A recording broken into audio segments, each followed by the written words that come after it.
Hey guys, this is Bruce. Welcome to Convocourses podcast. And today, what I'm going to do is I'm going to break down GRC. What is GRC? What kind of tasks do you do? I'm going to paint a big picture of what GRC is so that you have an idea. My hope is that anybody who wants to get into this, they'll understand like the big picture, see if they want to do this or not, because you may not want to do this stuff. Another thing is the people who are just new getting into this, to kind of paint a bigger picture of what's kind of going on. So that is kind of the goal of this. Now, if you happen to be on TikTok, this is going to be a very visual presentation. The best place to view this is either on Facebook or on YouTube, and you can just follow me there. Type in Convocourses, go in there because I'm gonna be showing a lot of stuff. I will switch the screen so you can see it on TikTok. If you want to, you'd rather watch me over there, that's fine. I'll do my best to try to give you a visual, but this is going to be very visual. I'm going to be walking you through some spreadsheets and like make this as visual as possible so you can fully understand what we're talking about. So I'm going to walk you through what is GRC from a broad level, and then kind of we can burrow down into deeper stuff. I'm going to do this for about 20-30 minutes, and then I'll open it up to like any kind of questions you have. And if you guys didn't know, my name is Bruce. I've been doing cybersecurity, GRC, NIST 800, information system security officer work for the better part of, I've been doing this since 2000. So that should give you, I've been doing this a long time. I've done it in the public sector. I've done it in the private sector. So I have some very solid idea of how this works across the governments, across the private sector, and all of that. So if you have any questions at all, this is really the best time to ask me, if like, especially if you're trying to get into this market, if you're trying to do GRC stuff, that's my specialty. I can go super deep on that stuff. I can answer very specific questions that we probably have to, I probably not publicly, probably can't answer some of the corporate, questions, but because, that might have some private information or something. But let's get right into this. So first of all, what is GRC? So GRC stands for governance, risk, and compliance. That's what it means. And to kind of break that down, governance of an organization. When we say organization, we're talking about companies, governments, organizations, nonprofit, profit, whatever it happens to be, whatever their business or missions are, it doesn't matter. We're talking about organizations that are large and who are handling very important information. Those are the kinds of organizations we're talking about when I say organization. So governance, risk, and compliance. Let me break those down for you. Like, what does that mean? Let me give you like a little visual here so you can kind of follow along with me. Let me switch this over. Bear with me here. I gotta switch this. I wish they had a better way to do this on TikTok, but they don't. I have to figure that out. I guess there is a way. I'll figure that out. But I just wanted to jump into this. So let's go ahead and show you the screen. Okay, there it is. So GRC stands for governance, compliance, and risk. All right. So governance is control activities, auditing strategies, managing strategies. And then you've got risk, which goes into also control activities, risk management, performance, and then compliance. That's policies, procedures, documentation, business processes. That is governed. So you can see GRC is a very, very broad term. Like, it covers so much ground. I mean, you're talking about managers, information system security managers. You're talking about people who do audits and assessments. That's security control assessors. That's people who go to the organization and like run a scan and then look at the results. Then you've got compliance people, like people like what I do. I do mostly risk and compliance. Those are my specialties. But compliance is like making sure the organization is matching state and government rules and laws.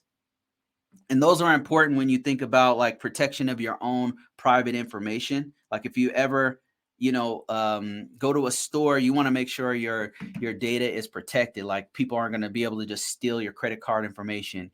And compliance and risk are supposed to be things that fix that kind of thing. So in a nutshell, that is what GRC is. So there's many, many different subcategories, many, many different jobs that go into GRC. It's a huge field. It pays very well. And it's not as technical. A lot of these jobs are not as technical as your hackers, your pen testers, your code developers, and things like that. Now, there are aspects of GRC that are very technical, like your auditors, like risk management can get very, very technical where you're running scans and then looking at the results. Like you're expected to know quite a bit of technical stuff to do some of these jobs.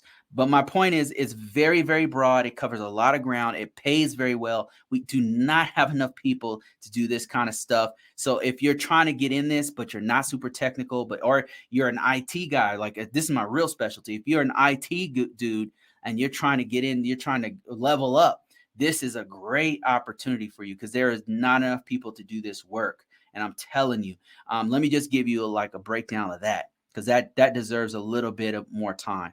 So this job, just recently, the White House came out with this initiative where they realize there's not enough people to do this work. There's not enough people doing pen testing, not enough people doing assessments, not enough people doing GRC work. Not cybersecurity as a whole is not. We just don't have enough people doing it. And I can tell you from personal experience, not just like forget about the data, forget about the statistics and all the kind of stuff that's coming out about how we need more people. I'm telling you, as a person who's been doing this since 2000, that every job I've gotten, most jobs I've gotten, they will dual hat us. That means that dual hatting, triple hatting means like when you have two hats on, that means like not only am I the person running the scans, but I'm also the person doing the documentation. Not only am I the person who's putting the patches on the system, I'm also the person who's running the scans. I'm not only am I, it's like you get the idea. I'm doing two different jobs a lot of times because we don't have enough bodies. The place I work at right now, as a matter of fact, without naming any names or revealing anything, I'm doing, there's way too much work. Like I need like 2 or 3 people to help me out, but we don't have enough people. So I'm doing all the work. So I have to manage my time in a day. I'm telling you, we need people to do this. So if you happen to be an IT person and you're trying to level up, you're trying to get to that coveted 6 figures or whatever, I'm telling, if you know this stuff, you can make it there. And they definitely need people all over the United States. But the main places that, especially if you happen to be on the East Coast, they need a lot of people there to do this job. If you happen to be in Colorado, they've got like 5 bases here that a lot of federal government positions are looking for people like yourself with your skill set. There's places in Texas, Austin, Dallas, Fort Worth, Plano, Texas. All of those are really hot IT places. Southern California, there's a lot there. And then you've got some in California here and there. So you've got these pockets. Normally they hover around federal or big state jobs that they need GRC type people. If you're looking for work, there are jobs out there. Now you keep hearing about these layoffs. So Twitter's having layoffs and Facebook is having layoffs. And now Microsoft and Google are having layoffs and Amazon's having layoffs and all the IT sectors suffering. Listen, they're talking about the sectors, the very private, they're talking about the private sector that relies on stocks. Okay. Those businesses that are publicly traded that rely on stocks, they're hurting because their stocks are hurting. We're in a recession. Like the entire stock market is, the whole S&P 500, all the top 500 tech companies are all suffering because their stocks are down. So the reason why they get paid so much and the reason there's so many jobs is when the economy, the macro economy is hot, they can hire all these people and they can pay them $200,000. But when the stocks are down, it sucks because you get what you're getting now. They can't afford to pay all these people. They got to cut. They're cutting literally thousands of jobs, a high school worth of jobs. And the reason why is because it's very dependent on the market. It's very dependent on stocks. And when their stock is down, if Twitter's stock is down, if Microsoft's stock is down, the recession is happening, they got to cut people and they've got to cut the fat, so to speak. They got to stay lean. They got to only do what they can do. And that's it. Right. So that's what's happening. But let me tell you something, in the public sector, in the contracting world, working for federal, state governments, even some companies, like especially big sectors, healthcare industry, banking industry, all of these industries that don't rely heavily on stocks, that they just have a service. They got a bunch of customers. Banks have a bunch of customers and clients that they have to help. They have to have documentation. They have to have compliance, governance, risk. these jobs have not slowed down at all. They have not slowed down at all. So, I mean, maybe a little bit. There might be a couple sectors that slow down a little bit. Okay, so let me take that. Let me kind of dial that back a little bit. But my point is, there's jobs to do this. Now, let me explain a little bit deeper. Where now I see you guys' questions. I'll answer those stuff in a second, but I really want to take this time to like educate some people on governance and how you can get in and what it's all about. Let me show you. The best way I can show you is kind of show you like what it does. What does governance do? Why is, and I'm hoping that at the end of this, you'll see why it's important and why organizations need these people. All right. So what I do is I make sure there's two main things I've done as a governance, as a GRC type person. Okay. First of all, my title is an information system security officer. I've done this for many, many years, all the way from back when I was in the Air Force. I've been out of the Air Force for 18 years now, or whatever it is. But what I do is there's two main things. One is maintaining the security posture of an organization. And that's a fancy word for saying maintain the current level of security of the organization. The security is like this, and now we've got to maintain it. And also, if it's not good enough, we got to bring it up a little bit. But mainly, we're just maintaining the current security state of the organization. They have a certain level of firewall controls they have to have. They have a certain level of lockdowns on features on each individual computer or laptop, whatever, servers, whatever. We have to maintain that. We got to make sure that that stays, because the IT market is constantly changing. Threats are constantly changing. So that's actually very challenging. It might sound easy, but it's very challenging to do this, especially in the larger environments where you have complex networks. Another thing we do is continuous monitoring. The way we maintain the security posture of the organization is to do continuous monitoring. That means monitoring the network. Like we're constantly looking at we're doing scans of the network. We're seeing what's been plugged into the network. We're looking at the security events that are running on the routers, switches, and the laptops and everything. We're looking at all the data that's coming in. We're also looking at the documentation and the processes. When documents come in, when we have documents every year, we got to make sure that it's still up to date, because if we used to be on Microsoft and now we're on Red Hat, we got to make sure that the documentation reflects what's going on. So we're looking at documentation, we're looking at the systems, we're looking at processes and procedures, the documentation, making sure it's up to date. So, and that's a very big part of the job as well. Another thing we're doing is security implementation of security impact assessments. If a major change happens on the system, like we have a major application, we have a major server come in, whatever, we've got to make sure, okay, is this going to change the current net security posture? Is this going to change how our system is running? Is it going to open up a new hole? Is this application even something we should have on our network, right? Is it allowed to be on our network? That's stuff that we as security experts, as cybersecurity people, have to determine. And we're looking at things like, okay, well, what is this software? First of all, if we're putting this new software, what is it? Let me see. Is it open source? Is it on our list of stuff that we can have? Has it been vetted? Has it been, is it just an update to our security? Like those are the kinds of things that we're doing as GRC type people. Like those are the positions. That's the kind of stuff you're going to do. If you are thinking about getting into this field, there's a few things that you need to know that are going to set you up for success. If you know these things, I'm talking about just knowledge. If you know these things, especially if you're an IT person, if you're an IT person, you've been doing this for some time. I'm talking about a year, 6 months, whatever, even 6 months, right? Even 3 months. Hell, depends on how much data you can absorb. So if you have any type of IT experience, I'm talking to you right now. All right. I'm about to enlighten you. You probably have already done some level of GRC in your organization. There's a very good chance. And let me explain why. I'm going to show you a few different frameworks that once you see these, a light's going to come on and you're going to be like, I have done some of this stuff before. I've done this before. It took me a while too to understand, like, I've been doing this for a long time. Like when I was on the help desk, I didn't realize how much security I actually have done. If you happen to be a military person, you've probably at some point in your military career, even if you haven't been doing IT, you've done some level of operational security before, because it's baked into the cloth, so to speak. Like as a military person, you have to have operational security at all times.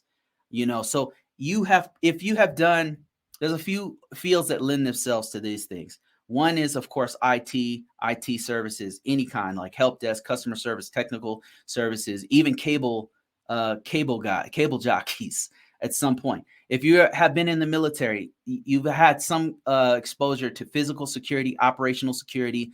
You know what procedures, you know what security operations procedures are, or standard operating procedures are. These are all part of GRC. If you've not been in the hospital, if you've done HIPAA before, if you've had any education on HIPAA type stuff, if you've done any kind of, another industry is a financial sector, they're very familiar with auditing, which is assessments. So all of that stuff is we have to know this stuff in order to do our job more effectively. But let me break this down even further so you can understand what I'm talking about. I'm trying to give you a visual representation of this, so just bear with me real quick.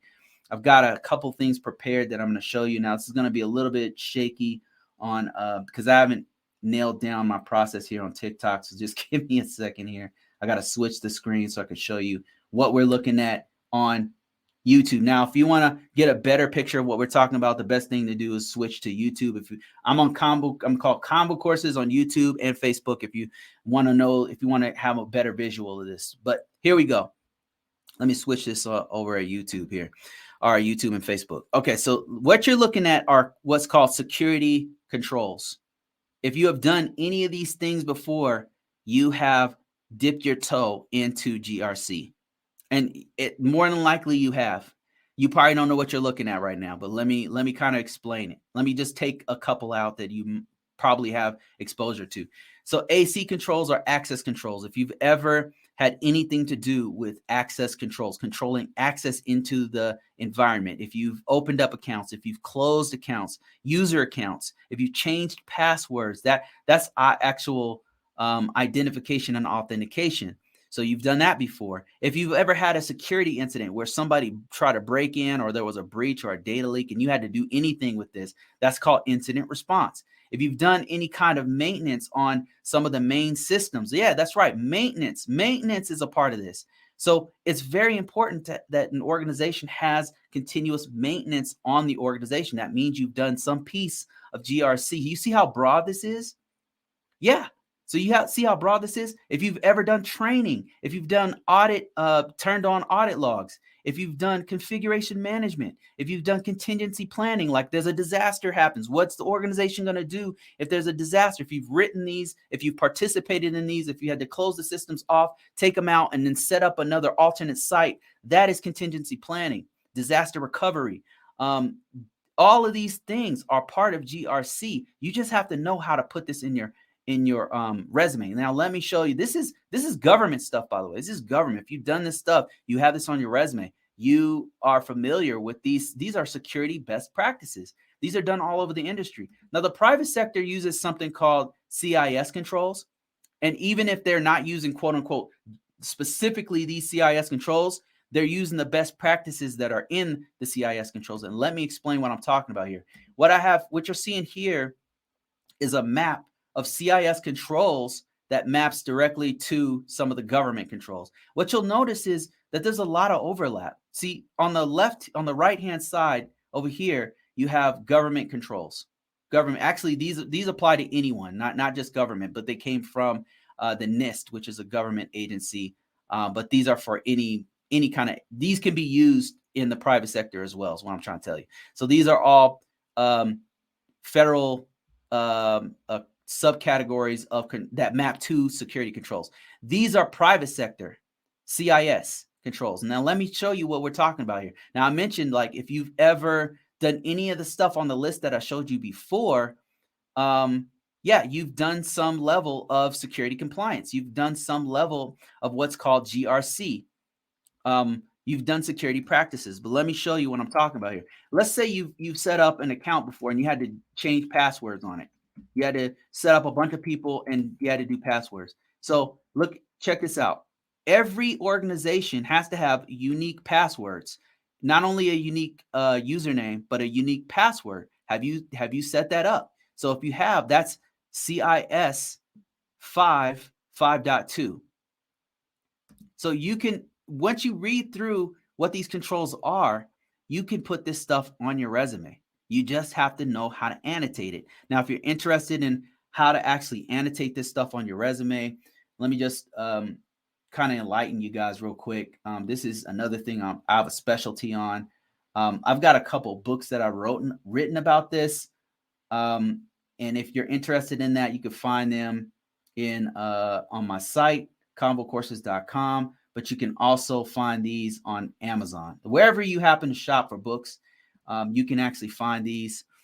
And it walks you through how to create a resume, a cybersecurity resume, and how to put these type of things on your resume. So I've got a few books. One is like a breakdown of like how your resume should be. It literally walks you through your resume, like what your resume should look like for cybersecurity. And then it talks about like how to put the keywords in there. It's based off of the best practices, security best practices, how to find the keywords that are coming from what I just showed you. And then how to actually market that, like how to put it all over the place. So you start to get all these opportunities pouring in for people looking for you. Now you can do this if you have very little experience. You can do this if you've been doing this for 10 years and you're just trying to level up. It applies to everyone. So if you're interested, link in description, link in bio, check it out. There's free. I have a downloadable free resume. Who is doing this? Who is doing what I'm doing? I'm not sure that there's many people doing what I'm doing. Free resume. My resume that I use to actually get jobs, to get employed all the time, making six figures, working from home, living the dream, right? I'm still trying to level up, so I'm not satisfied. I'm still trying to go to the next level. Don't get it twisted. But I know that I am very blessed. Like I make more than most Americans because I'm doing the stuff I'm trying to tell you guys how to do. I've got some more stuff coming. I'm still working on the website and the back end, so it's going to take me a while to develop all that stuff. But in the meantime, you can go and link description, go to Convocourses. The site's kind of janky, but if you look through there, there's a bunch of free stuff that you can download, including my resume. And then you can also check out my books on Amazon, on Barnes and Noble. I try to put them, trying to Kobo and trying to put it everywhere. So just if you just Google Convocourses book, you probably find it. But also link in description, all that kind of stuff. So I'm trying to help you guys out. But let's kind of continue on what we were saying here. We're talking about breaking down what the security. Now these things are called frameworks. Okay, security frameworks. Risk frameworks is another word for them. Risk management frameworks, security frameworks. But all of these things, what they're doing is somebody said, I don't like to read. Do you have a video type training? Yes, I have video training. So if you go to convocourses.com, mostly what I have is video training. I also have audio books. I love audiobooks. Like I mostly use audiobooks. I can, if I'm driving, commuting somewhere or whatever, washing dishes, I can just listen to it and then come back to the actual book. You can download it. You can actually print it out. You can actually listen to the audiobook, and I have a video that walks you through line. But now the video and the audio cost more. It takes me longer to do. So yeah, there's that. So let me switch the screen here so we can continue with this training here as best I can. So what we're looking at here is a CIS control. So let me just give you an introduction of what CIS controls are. CIS controls are basic security, best security practices. Now, if you're familiar with SANS, I believe are the original organization who created this. SANS are the guys who run a couple of GRC certifications, was a high-level cybersecurity certification that specialize in everything from forensics to cybersecurity analyst work to all kinds of stuff. Those are the guys that originally made this. This stuff is legit, man. And so this is a mapping. You can download this for free. This is for free off the internet. You can just Google this if you want to see what I'm seeing here. But I just showed this just to show you that you have more than likely are familiar with some of this stuff, with some of the stuff that I'm showing you. So let me show you a little bit more stuff here. Okay, cybersecurity framework. Okay, there's another one here and I'm trying to show you guys, and unfortunately this thing just freaking dipped on me. It's not opening up, but it's all right. I can still teach this. All right, here it is. Okay, here it is. My bad. Okay, so here it is right here. And I see you guys. I'll talk to you guys in a minute. Let me just finish this training. I see your questions and everything. Okay, so here we go. So what you're looking at here is the NIST cybersecurity framework, and this breaks down the controls that an organization is supposed to have. It starts off with the functions. Like a function that an organization should have is to identify. What are you identifying? You're identifying the business environment, the assets that are on your network. That means your systems, all of your devices, your nodes, everything.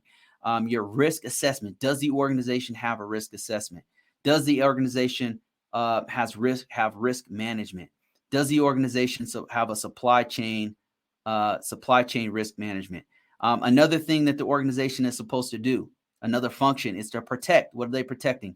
They're protecting the data security in the organization, information protection process and procedures. They should have maintenance. Remember, we talked about maintenance. Protective technologies. That's like firewalls, stuff like that. IDSs, IPSs, securing all your information. Detecting. How do they detect if there's an anomaly? How do they detect if there's a cybersecurity risk or something going on? Respond. How do they respond once they detect the security, the vulnerability, once they detect the threat, once they detect whatever? How do they respond to that threat that's trying to exploit that vulnerability? And then recover. Once the system is, let's say it is exploited, let's say that there is a disaster, how do they actually recover from all of that stuff? Now, the functionalities of an organization, this should be in every organization, from hospitals to banks to GameStop, wherever. Everyone should have these things on there. Because think about it, if you're anywhere, even in retail places, you're using your credit card. Don't you want to know that the organization has asset management? They know where all their important computers are, especially the ones that have your credit card information. Don't you want to know that they have a secure business environment? They have good governance. So you have policies, procedures. So if the system goes down and has your important information, they can bring it back up quickly.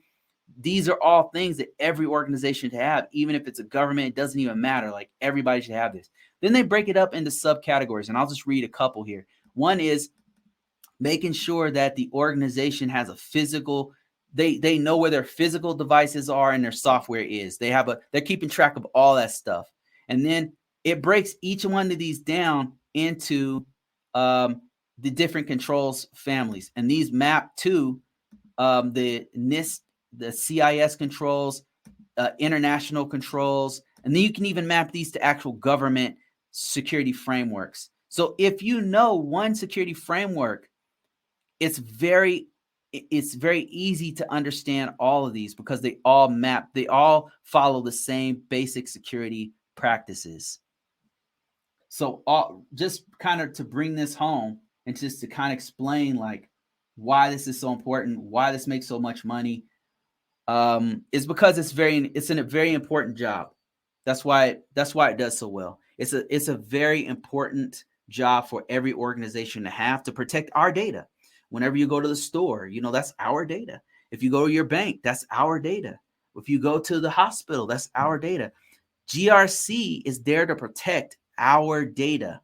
And a lot of these data breaches, these big data breaches on Uber, on Twitter, on wherever, a lot of them are happening because they're attacking the weakest link, which is the user that's sitting in they're sitting in the offices of Uber or in the offices of Twitter, and they happen to not be doing these security practices that I'm showing you. That's what happens. If you look at most of the breaches, most of them are happening because somebody in the organization is not doing what they're supposed to do. They're clicking on a phishing link because they didn't recognize that it's a phishing link. And then not only that, but malware or malicious code gets into the network, and then they didn't secure the inside of the network. So now that malware, that virus can just propagate and do whatever. So that's where we come in. That's where cybersecurity GRC people come in. And let me tell you, it's not an easy job, because a lot of times, unlike some other IT jobs, you have to actually talk to people. You have to talk to upper level managers. You got to talk to technical people, and you got to talk to users sometimes. So you have to be able to speak all their languages. If you're talking to a manager, they just want to know, hey, kind of what's going on, what resources do we need to do this work. If you're talking to a C-level exec, which is another person you have to talk to, they need a brief summary of how do we get from point A to point B, where are we at, what's the status right now, and it's got to be quick and straight to the point. You got to know what you're talking about, because they ask you a question, you got to be able to go wide and deep. So then the technical people, they're very pedantic. Like, they're very specific. Like, you can't just be general with them. You got to be very, very specific about what you're talking about, which means you got to know some IT stuff. So if you come in the door, you want to do this IT, if you're thinking, Bruce, man, I want to do this. This is 6 figures, working from home. I want to do this stuff. This sounds like something I want to do. You got to know some IT stuff. You got to know the basics of IT. I'm not experience in this job. I've met people with very little hands-on experience, very, very little to none. So you don't absolutely have to have it in every position, because some of them are very policy or project oriented, where you don't have to know super technical. You don't have to have technical experience, I should say. But one thing that is not optional is you have to have some experience with IT. I mean, you have to have some knowledge of IT. I'm mixing my words up, but let me go back. Let me make this clear as possible. You don't have to have experience on IT, like you didn't set up a router, you didn't fix a laptop in an organization, but you have to have the knowledge. You must have the IT knowledge. Where can you, now your next question should be, well, where do I get the training? Where do I get the IT knowledge? Where do I even start? Where I started, let me just tell you where I started. I started using in the military, and I started by doing the CompTIA. I did a lot of hands-on stuff, but when I was going through the CompTIA A+ certification, I didn't know anything. I didn't know how to. I mean, I was kind of a geek, so I did some stuff on my own. That's also very important. Do some stuff on your own before you even start. Somebody said OSI model is a good start. Yeah, OSI model. That's another thing you need to know. But A+ certification is going to tell you hardware, software. How do those things interact? What's the differences between the two? It's going to tell you, how does a computer even work? Like, how does RAM work with memory, work with the CPU? How do those, and with the motherboard, how do those things work? What are those things? It's going to break those things down. Do you have to know how to set up and break apart a motherboard and put it back together and solder? No, you don't. You need to know, you definitely need to know how CPU works with the RAM and with the CPU and the motherboard. Like, how does the information flow? It's important to know that stuff, because it's going to give you an idea of like how this can be exploited. And knowing the stuff that I just showed you, like if you actually go to the CIS controls, if you actually go to these controls, you'll actually start to get an understanding of where somebody could exploit these. And you're going to be thinking like, okay, now I know how the CPU works with the RAM. How could somebody exploit this? And somebody mentioned the OSI model. That's another thing you need to know. Basic networking. You need to know like how IP addresses work. What are the types of IP addresses? What is a subnet mask? You don't have to go super deep. Like, you probably don't need to know super deep mathematics of how IPs work and stuff like that. That's for the CCIEs, the CCNAs, the CCNPs. Like, if you want to go super deep into the Juniper and all that kind of different technologies, then yeah, at some point you're gonna have to know a little bit of math and all that kind of stuff to go super deep on how to do that. But on the beginning, on the early stages of it, you just need to know how does networking work in general. And somebody mentioned OSI model. Yes. TCP IP, how does it work? What's a three-way handshake? What's the difference between a TCP and a UDP packet? What are packets? Like what are packets? How do they work? Like, you need to have an understanding of how they work. And the reason why is because these things can be exploited. So us as cybersecurity people, we have to have enough understanding to know, okay, how could someone exploit this? So I can know when a vulnerability comes, when a new threat arises on the internet, I can have a basic understanding of how this works. Now, if I need, sometimes I have to know very deep details into this stuff, and I have to go to Google. I have to go to Google and figure out, and I know enough to where I'm not confused by the jargon that they're using. So that's the thing. You have to know the jargon enough and how all the little parts and pieces to the organ to a system to understand, so you don't get lost in the jargon when you're reading an article on the latest exploit. You kind of have an understanding. Okay, I see how they're exploiting this. I get it. Okay, they're hijacking your link and sending it to this other place. Okay, I get that. You got to know how networking works to understand, the bait, so you can read through an article and figure out like what's going on, so you know what to protect and how to protect it. So we talked about OSI model, basic networking. You need to know like how the infrastructure, the architecture of a system. Cloud computing is one that you need to know. Mobile computing is another one. And a couple basic things. An A+ certification, the body of knowledge that it has is very good to understand the common body of knowledge. Somebody said common body of knowledge of network and security, very important. So CompTIA has a network plus, a security plus, and an A+, and it can break all that stuff. I'm not saying you have to use those things. Those are stuff I use. And security plus is actually very marketable, and A+ is pretty marketable as well. Network plus, not so much, but great source of great beginning to if you're trying to get your knowledge stronger. So that's it. I've got so much more to teach on GRC stuff. So many more resources, and I would like to I'm working on having a better infrastructure so I can actually walk you guys through this kind of stuff on a live. Once I set everything up, and I'll have a place where I can send you to have deeper conversations on this. For now, I have Convocourses. It's got videos. It's got free downloadables. I've got free courses that I did a long time ago. It's talking about all the stuff I'm talking about here. I've got a complete course, especially if you work for the government and you're an information system security officer. You're trying to learn this stuff. Really good stuff there. It's some of the best stuff. Everybody who's gone through my course, most of the people who've gone through my course have given me kudos and said, man, this is really good. I have a very good understanding of what is going on. And then also, if you don't have the funds for this and you're just trying to learn and you don't even know if you want to go deeper on this, just keep following me. Follow me on TikTok. Follow me. And the best stuff is on YouTube. Starting to put more stuff on Facebook if you happen to like that platform better.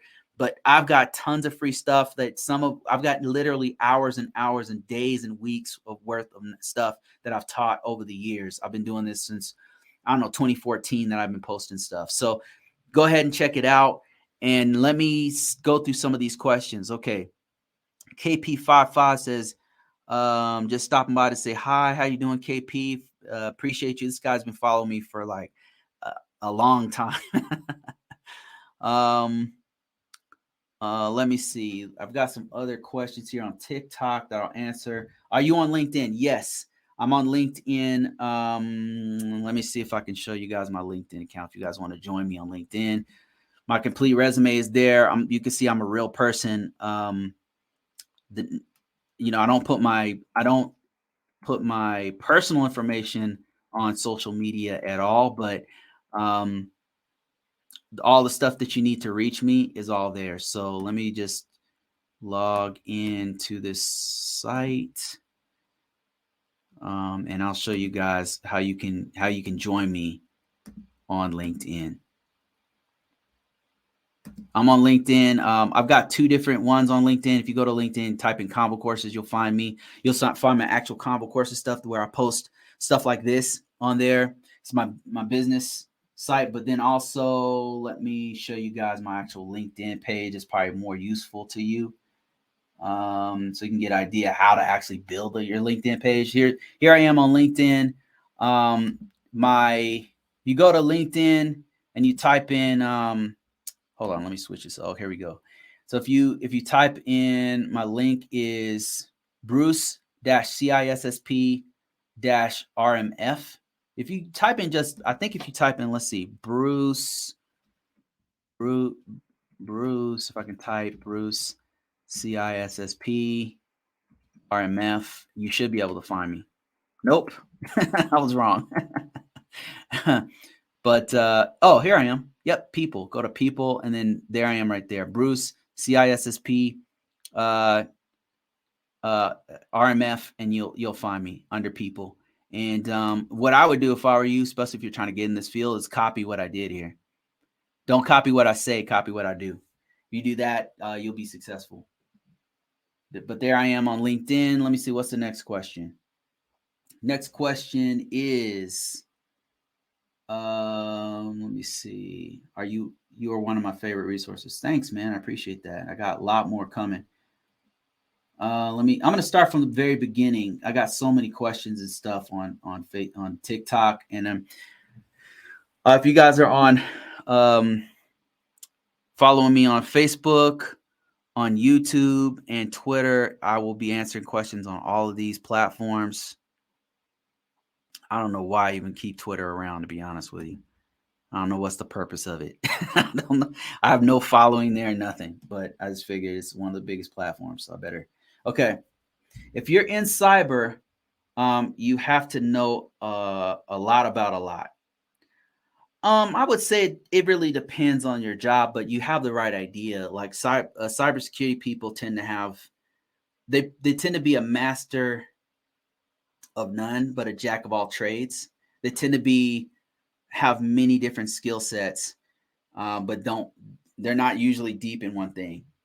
Those people who are deep in one thing, like really, really deep in one thing, and a jack of all trades, those are specialized people. There are not many of them, and those guys get snatched up quick. So if that's you, if you happen to have a specialty already, like if you happen to already be a network person, you're deep in networking, or you're deep in programming, software engineering, you're deep in something, and then you start to broaden everything out and start to learn cybersecurity stuff, like the how can I hack a server?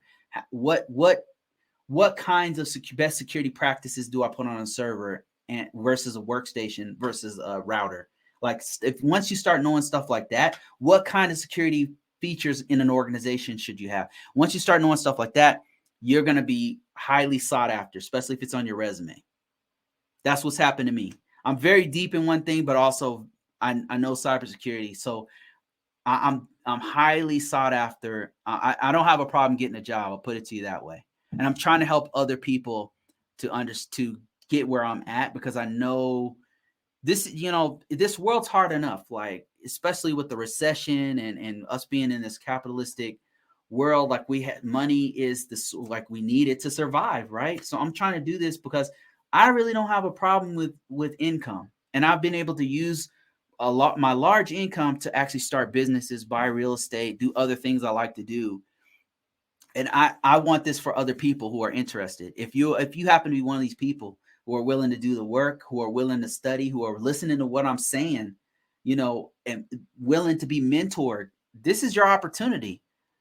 You can literally look what I'm doing and copy what I'm doing.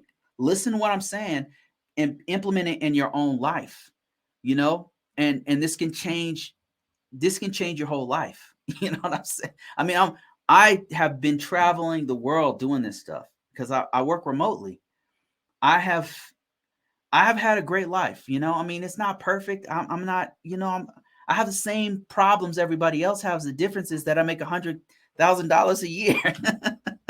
That's the difference.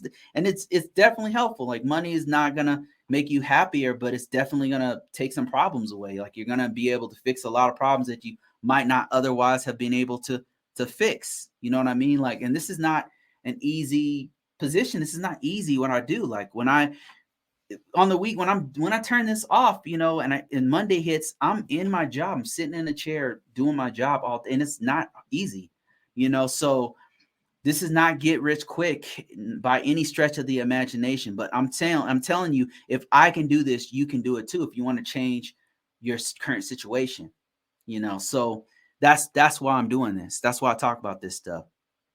Let me see. Mel Cobb says, just started a CGRC position.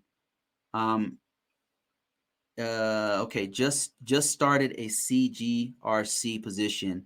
Is fair a good cert is FAIR. So FAIR is a cert. Let me see what you're talking about here. I've never heard of FAIR.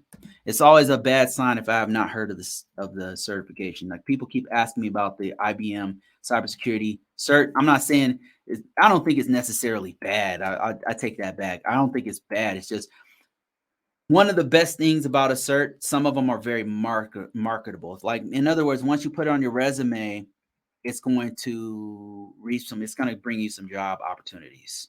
So FAIR. Let me see. GRC. FAIR, what is that? Is that a certification? I've not heard of this before. I don't know about this certification called is FAIR a good certification? I've not heard of this, and I'm looking for it, and I can't even find it. And I apologize. I'm not familiar with that cert, but I can tell you a few certs that I would recommend, Mel. I would highly recommend a few. I would recommend CISSP if you can get it. That was kind of high level, but that's one of the best GRC certs there are. It's a professional level cert, not easy. They're expecting you to already have 5 years experience or something like that in specific cybersecurity fields.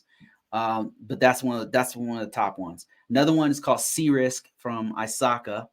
Another one is called CISA. That's a really good one, especially in the certain sectors. Like I believe the financial sector really knows what that one is. Another one is Security Plus is actually very good. Like a lot of positions will take a Security Plus. Especially if you already know best security practices that's on your resume, and you know CIS, and you know NIST 800, or you're familiar with NIST 800 or ISO 27001 or any one of the other frameworks, PCI compliance, HIPAA. You got to put them on your resume. Those are compliance standards. You got to put that stuff on your resume. But if you know that stuff and you have a Security Plus, and that's a huge plus for you. There's other GRC certifications, but those are the ones that come to top of mind when I'm thinking of security certs. Cyber governance risk compliance.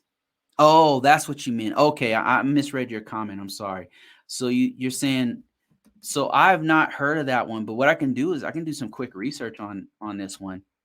Wouldn't take me but a minute to figure out cyber governance risk and compliance certification. Let me see. I've seen that before. I've seen this one before. I don't know how marketable it is, but we can find out real quick. I'm going to show you kind of what I do to see how marketable a cert is. And once you see me do this, you'll be like, of course. Let me show you. Okay, yeah, I'm not seeing. I've seen it on lists before. Whenever you see those big lists of top certifications, I have seen it. So I'm just bear with me, guys. I'm just doing a little bit of quick searching on what this cert is. CGRC, cyber governance. Okay, I wonder if you're talking about you're talking about the you're talking about the cap? Are you talking about the cap? I have the cap. What?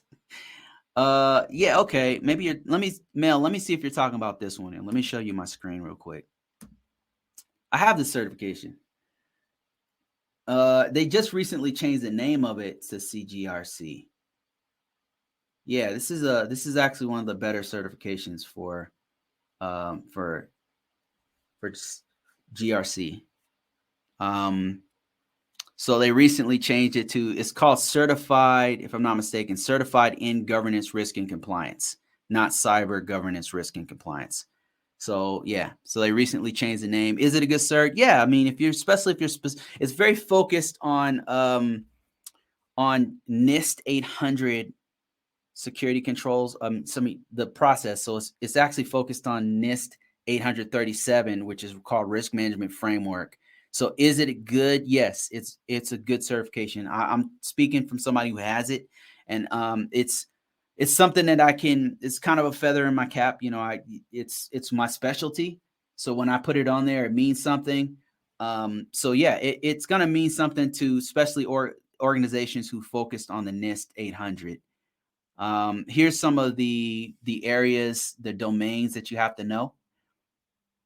And it's actually walking you through all the processes that you have to do for the NIST 837. That's what this is. That's what this is doing here. And if you're not familiar with it, here it is right here. I was actually going to teach this today. This is a NIST 837, and it just breaks down like the process of government organization, or not necessarily just government, but it's specifically for the government, the U.S. federal government. But it's so well done that a lot of other organizations around the world refer to this. They're very familiar with it, especially the larger organizations. So that is, if you're talking about the CGRC, formerly known as CAP, it's a great certification to get. I didn't mention that one, but that is one of the top ones that you can get. Somebody said, what about, Mel said, ISC2CC? Yeah, so that is a recent certification that's coming from the ISC2 squared. ISC2 squared, this organization right here, these are the guys who are responsible for the CISSP. These guys know what they're doing.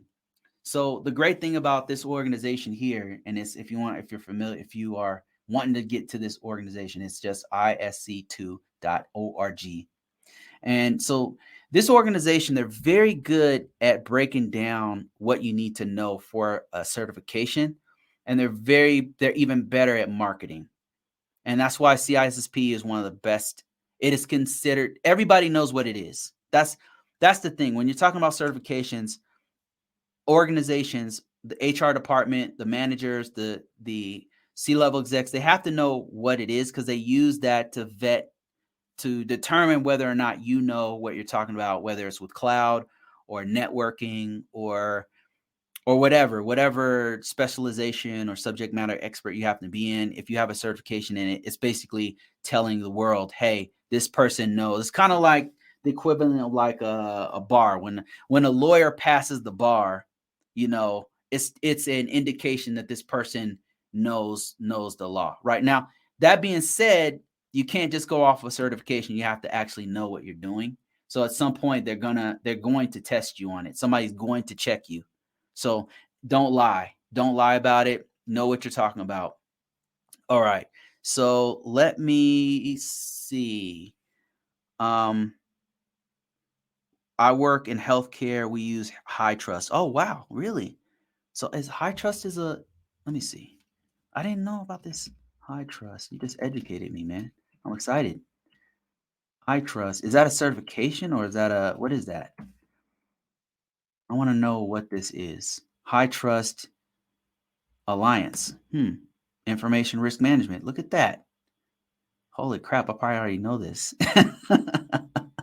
You know what's wild is once you know one, you kind of know them all, because they use the same thing. They use the same security best practices. They use some variant of this. With the security control families. That's what they do. And security control families are these. They use this in conjunction with, let me see. This. Yeah, they use these two things. So once you know one, High Trust, I guarantee you, uses some variant of what I just showed you. And the reason why I know this is because I was working at an organization, and they're like, hey, we need somebody to do PCI compliant, PCI DSS assessment. And I'm like, okay. And they're like, well, okay, Bruce, we're going to have you do this PCI assessment on these systems here. We had this organization, we have to do PCI. And I'm like, well, I've never done that. I know what PCI DSS is, but I've never done an assessment on it. And then they say, oh, yeah, well, we'll walk you through it. And then, you just do these things, this follows checklist, and then you'll be done. Right. And then look at these systems here. They give us access to systems, and then we do these checklists or whatever. So I started doing the checklist, and I'm like, this is really familiar. Like this is the NIST 800. This is security control assessment stuff. And then we switch gears, and we're doing another system, and we're like having to map NIST to CIS controls. And I'm like, I do this stuff all the time. So I'm like, I know the CIS controls. And then we switch gears and we're doing ISO 27001, which is an international standard. And it's the same stuff. So if you know one, if you know one, you can map to all the other ones. You'll know what they're talking about. They'll use different terminology. They'll have different boundaries. They have different assets, of course. They have a different environment. They have different things they need to protect, right? Different assets, all that stuff. But it's really the same stuff. Like once you know one, you kind of know, you have a very solid understanding of all of them. So it's kind of crazy. It's amazing, actually. It's actually amazing. I had no idea how important, how valuable this information was. I had no idea. But now I'm learning, like now I'm this late in the game, I'm learning how valuable this information that I know is. All right, let me see. Because I hated this stuff. When they pushed me into this stuff in the military is when I started. They had me doing a military variant of all the stuff I'm teaching you.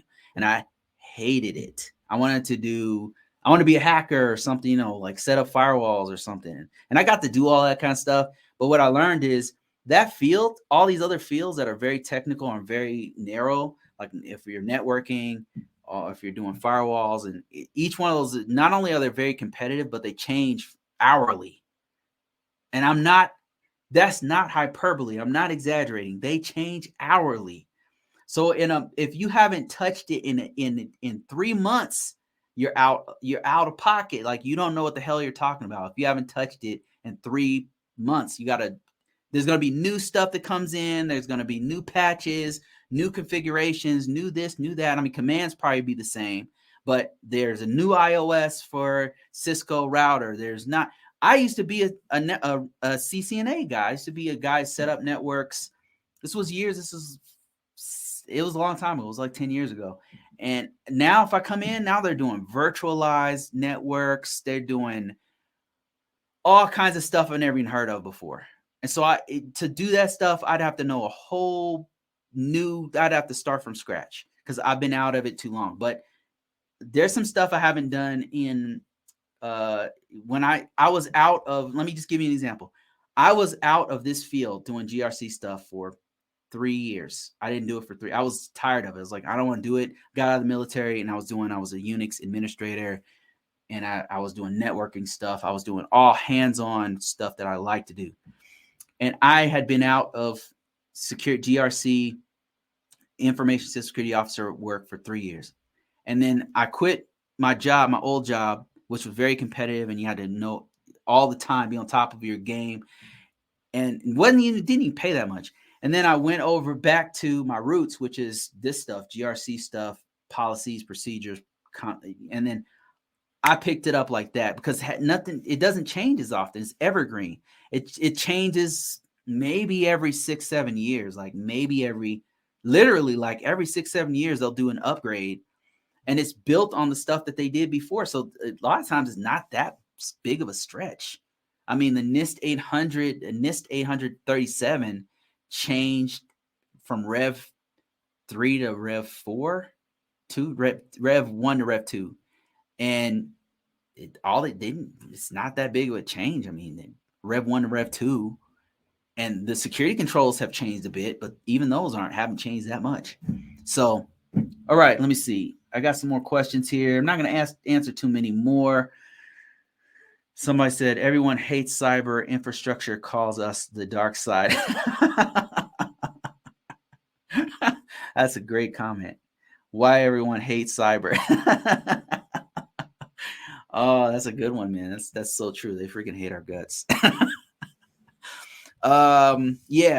So we're the bearers of bad news a lot of times. That brings up a great point. In cybersecurity, one of the reasons why it's kind of stressful is because sometimes we have to be the bearers of bad news. Like we have to tell them that their baby is ugly a lot of times. Like they bring the baby in and we're like, how can I say this? This thing that you've been working on for 9 months that cost you $5.3 million. You got some, the eyes are too far apart. The ears are too small. The forehead's too big. You got to be, and then they're like, you calling my baby ugly? And they're ready to rip your eyes out, but you got to be like, listen, I'm not, the baby's ugly. I'm sorry, but okay. So let me explain. So, you're the bearer of bad news. Like, you got to tell them if there's a new exploit. You've got to tell them that, we've got to upgrade. We got this patch, and now we have these vulnerabilities on all 100 of our systems, and we have to fix it. You got to tell them, hey, we've got to protect this data, this information here. This information just came down from the government, and all of us have to protect it.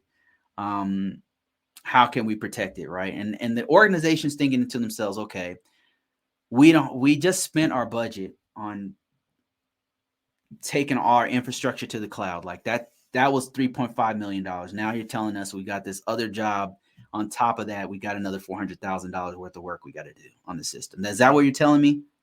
That's because it sounds like that's what you're telling me, right? And why didn't you tell me this before? And you're just telling them like what you got this information from a scan. Like there was a vulnerability assessment, and they saw that these systems are vulnerable, their legacy systems, whatever the case may be. And you've got to take that report and say, yeah, so it looks like we have this problem, that problem on the network. We got to fix these things. And your job is to articulate how we can fix it together. And really, one of the nuances of this, and a lot of newer people don't understand this. They like come in there like, you must listen to me. That's how it is. I'm the boss. I'm cyber. This is why people hate us. I'm telling you this is how it's got to be. Why is this on the network? They're all pissed off, like they come in like, I'm the police, right? They're stomping people in the face, trying to punch people, telling people what they can and can't do, trying to tear people out of their car without probable cause, putting guns to people's heads. They're not policing. You know what I'm saying? There's a way to do this that doesn't necessitate unauthorized beatings, right? Like the way I approach it is to use, we're on the same team. Yes, I'm the bearer of this bad news, but it's a challenge, right? It's not something we can't do. And I'm not anybody's boss. I'm just a newscaster. Like, I'm just telling you what we have to do as an organization. That's how I approach it. I don't come in as like, you will do what I say. I know everything. I'm going to tell you. I'm having this issue right now with the organization I just got hired at, where I've got some of my colleagues saying, look, you're the ISO. You got to tell them how it's done, period. This is how you got to tell them. You're supposed to be tasking them to do this and that. And I'm thinking, well, if you come in like that, it's a bad relationship. I'm not even the one implementing all the security features on the system. I'm just telling these guys how to do it. But if my approach is pointing a gun in their face and tell them they will do it, they're going to come at me different. So the way I approach it is like, how can we fix it? What do you guys suggest? Here's the problem that we have to fix. You see that keyword is we. Like, here's what we have, guys. How can we fix this? What can we do? What approach can we do? And I put it in their hands, because we all have to do. These guys are subject matter experts. They've been working this stuff for a long time. They're touching the systems. They're touching the system. They're going to know more than me. A guy who's been doing this over 20 years. They're going to know more than me because they know the environment. So why wouldn't I listen to these subject matter experts who know what's going on, who has to talk directly to the customers every day, who work with this server? Like, why wouldn't I listen to these people?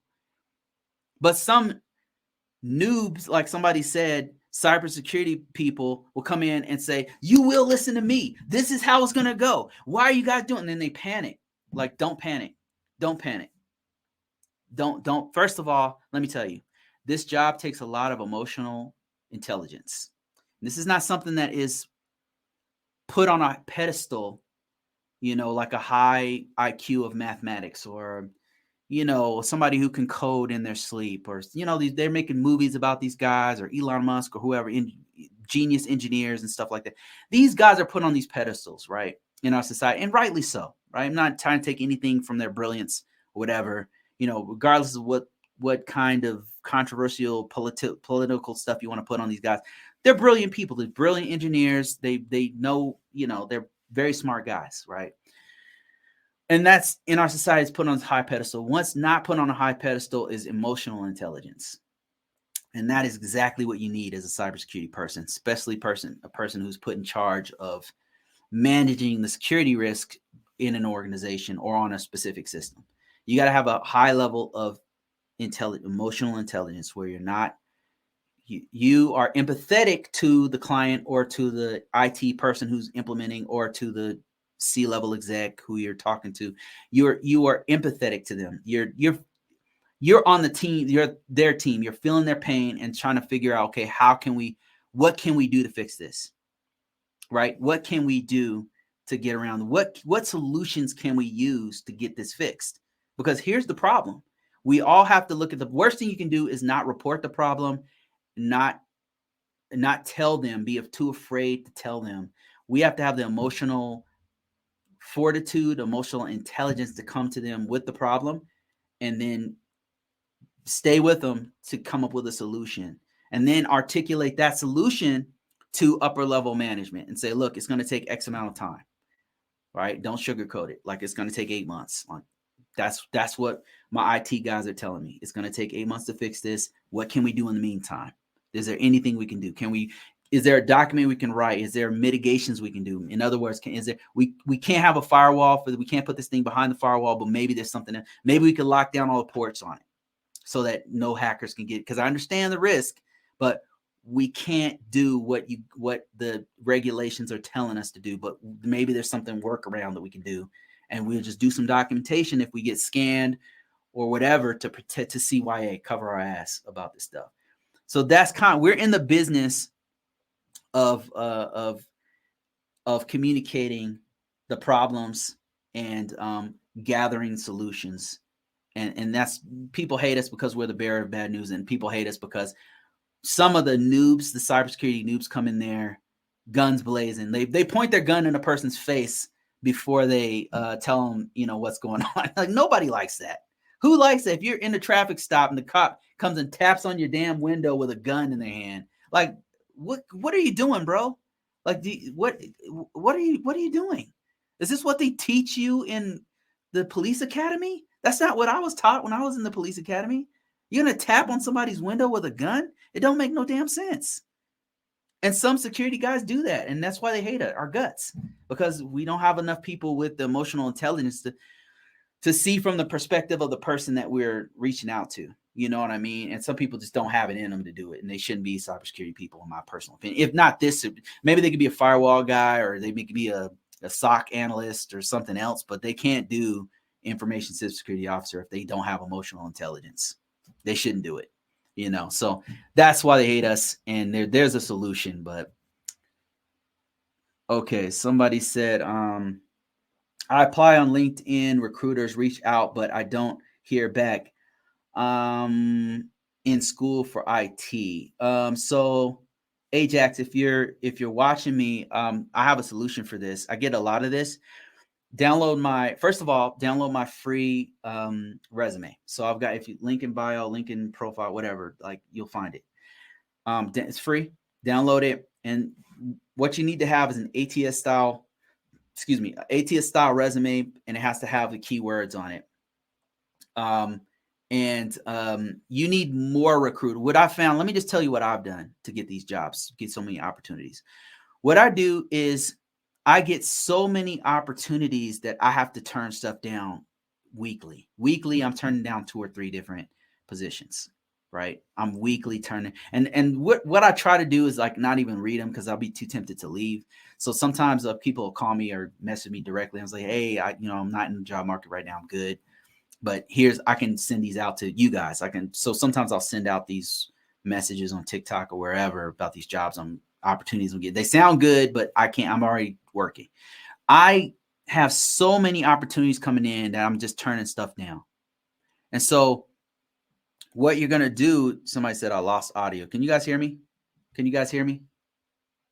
Lost audio. Does anybody hear me? Okay, I'm just going to keep talking then. So what I do is I have a bunch of keywords on my resume, keywords that are very targeted for the job that I'm looking for. So it's back. Okay. So keywords that are very targeted for the type of job. If I'm looking for a cybersecurity analyst work, I'm going to look for keywords that are pertain to that. If I'm looking for an information security officer job, I'm going to look for keywords and key phrases that these recruiters are looking for.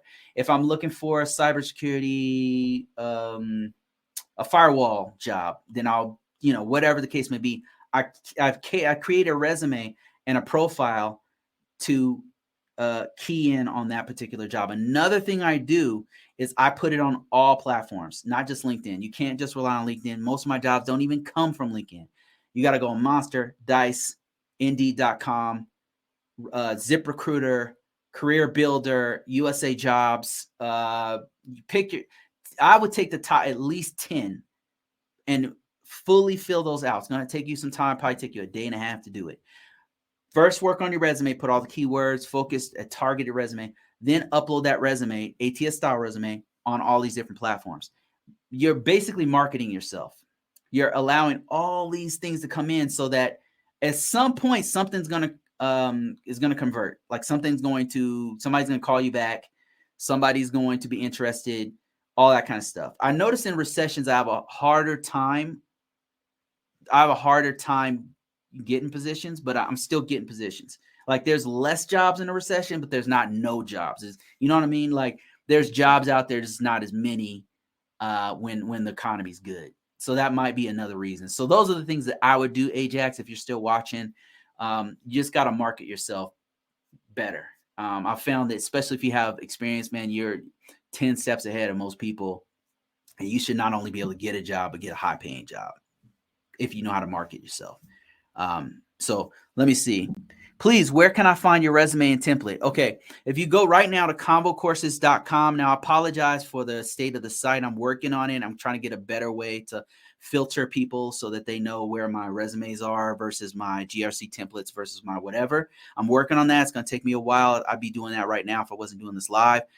But go to convocourses.com. On the very first page, you'll see a downloadable. You have to put in your username, your email, and then it'll allow you to download.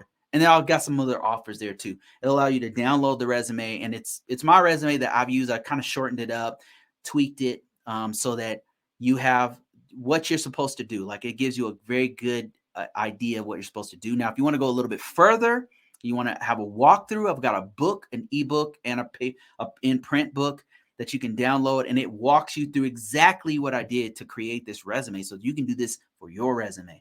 So there's where you can get it, convocourses.com. Go ahead and grab that.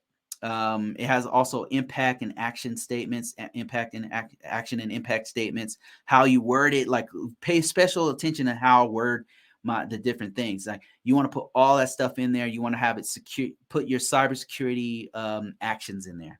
Don't forget that. Like, yes, okay, you've set up a network. Great. You got to put the security. What security features did you put on a network? What security features did you put on a switch, a router, or a server or systems? That's the kind of stuff you need to do. All right, let me see. Got some more questions here on TikTok. Somebody said it's a little difficult to get training. Yeah, and GRC is very difficult to get training, and I imagine that's why my stuff sells pretty good. Is because it's difficult to get training in GRC. I'm trying to offer a little something more in depth. I'm working on a GRC type book and possibly a course that walks you through some of the stuff in very great detail of how to of understanding of things like the CIS controls versus the ISO controls, ISO 27001, NIST 800, how they all mesh together, like how it all works. But right now I've got one for an information system security officer. If you happen to be doing that work, doing the NIST 837, if you happen to do that, I've got a very good breakdown of how you do that. Link in description, link in bio. go to convocourses.com, look for all my courses. You'll see it there. You'll see some free stuff. You'll see some downloadables. Go ahead and check that out. Let me see. Somebody said, if you get your CISSP cert, you will get a job. Yeah, absolutely, man. CISSP is fire.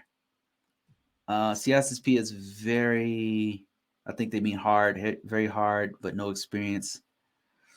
Would like to get that. There's a hiring freeze now. Absolutely not. There's no hiring freeze. Not everywhere, I should say. You know, some places there might be, but right now they're looking for people. I can tell you the organization I work for is definitely looking for people constantly. Cybersecurity people, HR people, coders. They're looking for all kinds of people. So there's a hiring freeze maybe at Facebook, at Google, at Microsoft, at Twitter, and then the news is just constantly pumping out all of this fear, uncertainty, and doubt because the economy is bad. They do this every time, but they're looking at the organizations that are focused on stocks. Like they are able to pay people a lot of money because the stocks do really well. You know, used to do well, I guess. Tesla, you know, Apple, Facebook, Microsoft, all they call FANG organizations. That's Facebook, Apple, Amazon, Netflix, Google, and I would add Twitter on there, and then maybe Tesla or some of these other the companies that are in the S&P 500 that have the best stocks. You notice there's a direct correlation between the recession and them laying people off. All right. But cybersecurity for the federal government business is still good. We need people, right? It's slowed down. I'll admit to that, but we still need people to do cybersecurity work, and especially the stuff I'm telling you about. And not just the government, by the way, not just the state and federal government. The contractors who fund those jobs are looking for people like to do the stuff I'm telling you about. Another area is the healthcare industry is looking for people because they need specifically, you have to be a nurse or something like that. And you happen to know a little bit about HIPAA. Like what I would do if I were you is I would get really smart on the compliance part of HIPAA. I would get really deep on that stuff that you hate learning. Like when they force everybody to do stupid HIPAA and you're like, damn it, I got work to do. Why you want me to do HIPAA? That stuff pays like crazy, bro. The stuff I'm telling you now is related to HIPAA stuff. All right. So yeah, if I was in the medical industry, I would learn HIPAA like crazy. I would be a HIPAA expert. You know, and then I would go back to the same organization, be like, hey, you guys need a HIPAA person. You put your resume out there saying, you know, HIPAA, like you have experience because you were a nurse doing HIPAA, like protecting records and all that stuff. You work that stuff into your resume, you know, weave it into your resume real quick, put it out there. You can get a compliance job, especially if you were in the healthcare industry. Not just healthcare industry, but financial sector. They have the same thing going. They need cybersecurity. Do you not see all these hacks and stuff that's happening? Do you not see these data breaches that are happening constantly? We need people to help protect these systems. We need people to educate. We need people to do the type of stuff I'm telling you. So, yeah. Somebody said, how about PCI DSS? Yes, PCI DSS.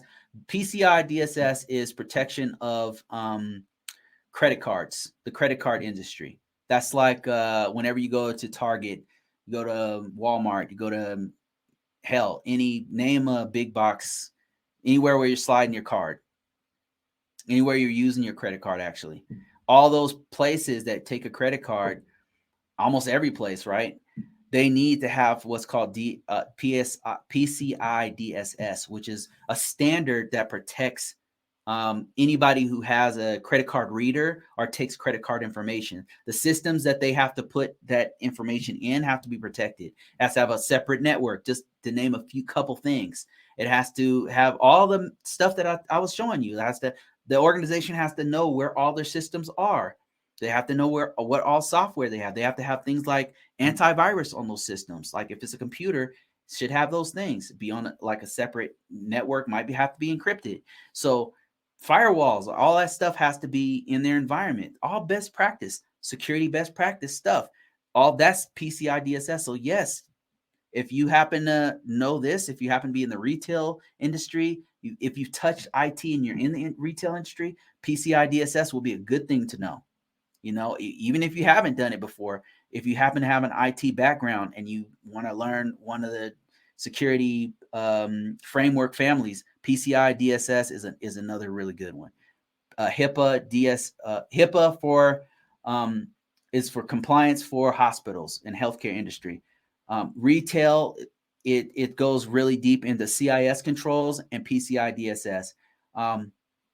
The banking industry has something called Sarbanes-Oxley, and there's a couple of other ones that the IRS has their own, has another, it's a whole separate one. And then the government uses, state and federal, they use NIST 800 controls, NIST 837 to be precise. You've got, so every industry has these different set of security practices and a way to actually implement the security to minimize the risk. And if you know some of these things, it's money. Yeah, if you put that on if you work that in if you've done it before, yeah, put it on your resume. And you will be surprised how many people will contact you. Okay, let me see.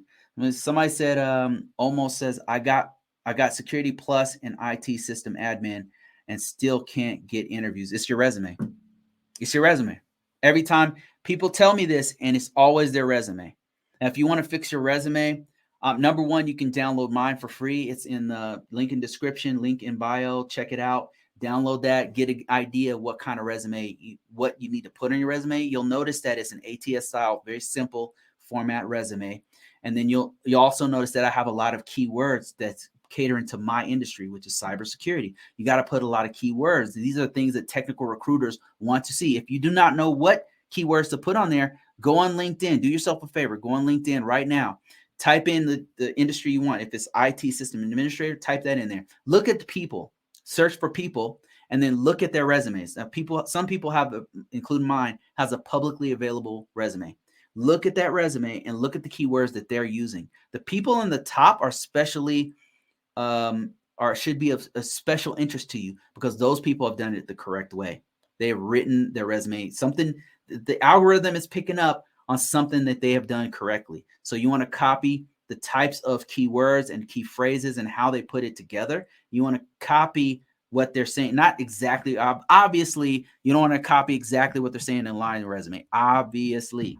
But you want to say, like, you want to have the same tone, the same types of things that you'll notice that there's a pattern between all of these top people. Look at about 5 resumes. You'll notice a pattern. There'll be like the way that they mention Microsoft 2019, the way that they mention system administrator. Maybe they say, instead of system, I'm a system administrator who's been working for 8 years. Instead of saying that, they'll say work conducted. They'll say something like installed Active Directory AD on 150 systems for an organization of 5,000 people. I don't know. Like, I'm just making that off the top of my head. I don't know what the hell I'm talking about, but still say something like that. Like, you got to look at their resume to get an idea of how you put your resume together.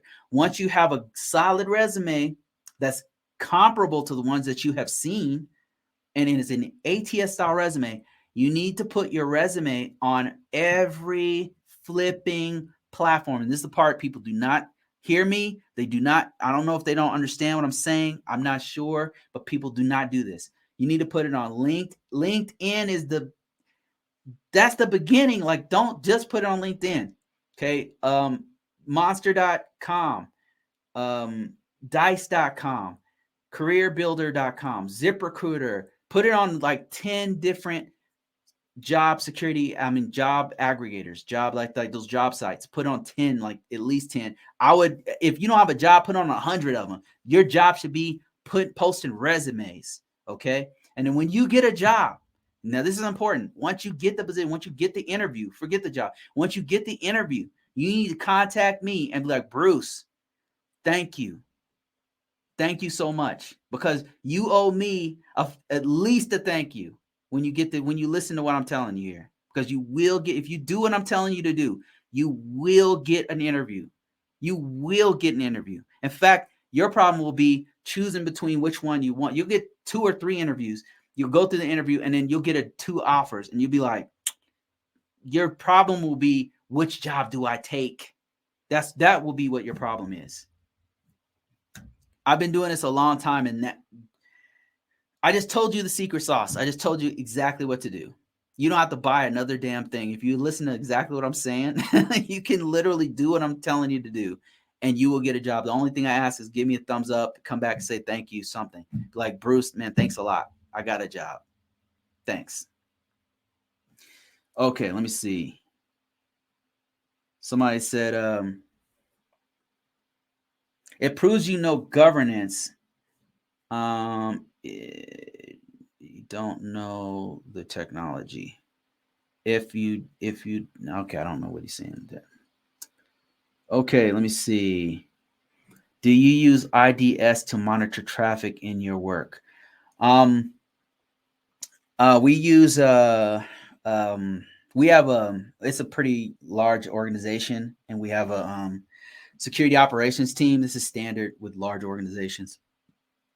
The security operations team, and they sit down and they're constantly monitoring traffic, and then they'll use what's called a SIEM, or a security information event manager, or security or system or security information event manager, and it just collects all the logs throughout the organization. And so they'll have an IDS or an IPS in the environment, and that's usually for the SOC people. They usually use that. The Security Operations Center people, which are system security analysts, they just sit there and they just monitor traffic all day long. And so that's one of the, I'm sure IDSs and IPSs is what we're using in our environment. But that SIEM is very, very effective. Let me see. What is the preferred method for documents, doc structure, and storage? What is the preferred method for document structure and storage? Is there a template? If I understand you, and I don't know if I do, Two Wheels, but if you're interested in knowing like structure of documentation, which I'm very familiar with, happen to be very, very good at, what I've done is I put together a collection of what I would use if you have nothing else. A selection of free documents that you can download. Now, I'm working on a site that will make it much easier to find these, but if in a pinch, if you like really want to get these right now, you can go to my site, convocourses.com, and download a set of NIST 800 documents that I've handpicked from these are all free. None of this stuff is sensitive information. Okay. I work with sensitive information all day long. I'm not going to jeopardize my career. I've got to do this for like another 10 years or something. I'm not going to jeopardize my career for that. But all the stuff that I pulled down is all freely available from the internet. And I just compiled it together and zipped it up, and then said, guys, I recommend you use this. And it's the system security plans. It's system assessment plans. It's system security templates. It's got Word docs. It's got Excel spreadsheets. It's got a bunch of stuff. So if you're interested in this, you happen to be special. If you happen to be an information system security officer and you need this, and you're kind of like, man, how do I do? Where do I even start? What do I even do? Like, how are these documents supposed to look? I have no clue, because that's what they do to us. They just, hey, you guys do it. Just go ahead and do this document here, right? I've been in that position before. So what I did was compile some stuff and some resources that you can use to have some idea, sample of what you're supposed to do with these documents. Those, you can find them on convocourses.com. And if you search for the free stuff, like, you'll just scroll down at the bottom of the page and you'll see a bunch of stuff. You'll see some courses that I have in there. Very great courses, by the way. But you'll see some free stuff, some free downloadable stuff. And that's the one you want. Like, look for the free downloadables, and it'll have a zip of all of the document structures and stuff that I would recommend that you use. All right, let me see. Federal hiring process is slow. Oh my God, Bark. Oh my Lord. Oh man. the cuss words that are going through my mind right now that I want to say. Yeah. Got an interview. He says, got an interview. Let me put this up. Bark says, I got an interview, and if they choose, it will be months before they hire. The federal hiring process is slow. All right. Yeah, I got some stories on this one. Yeah, it's slow, man. Especially certain organizations are very, very, very slow. Like I recently went through this. I worked for NASA. I worked for Department of Defense, different branches of the military. I worked with different federal organizations, and it is such a slow process. I mean, it just got slower for some reason. It's gotten twice as slow. And I think it's because of all that stuff that happened on January 6th. There's all these domestic terrorists. I blame it on the domestic terrorists. There's so many now. And they've got to do a thorough background check on every person who's working for these organizations. And so that is what's happening, is that they have to vet and make sure that you're not trying, because there's so many domestic terrorists now in the U.S. because the U.S. is just so split. I'm not going to get into politics or anything, but it's like two different. There's some people in the U.S. who would rather see Russia take over than the party that's ruling the U.S. right now. It's crazy what's happening to the United States. And because of that, for them to hire a person, they have to make sure you're not a domestic terrorist to work for these departments, because there's so many insider threats now. There's so many people who would rather collapse everything than to have it work. And it doesn't, like, they're not thinking this through. They're not, whoever's doing this stuff is not, they're not thinking that these people typically are not people who've traveled the world. They don't know how good the United States is. I mean, for all the flaws and all the stuff that's going on here, don't get me started on the problems here in the U.S. But for all the problems, other countries have worse problems. I'm telling you, other countries have worse. I know that's hard for some people to accept or believe, but I've been to 15 different countries, and I'm telling you, every country, number one, has problems, big problems. And most have worse problems than what we have here. And I am trying to tell you that I'll just give you one example to give you an example. Okay. Thailand is one of my favorite places. I love Thai. The Thai people they're such a beautiful people. They're so kind. They're so nice. I love Thai food. I love Buddhism. I love everything about their culture. I've been there 5 times or something.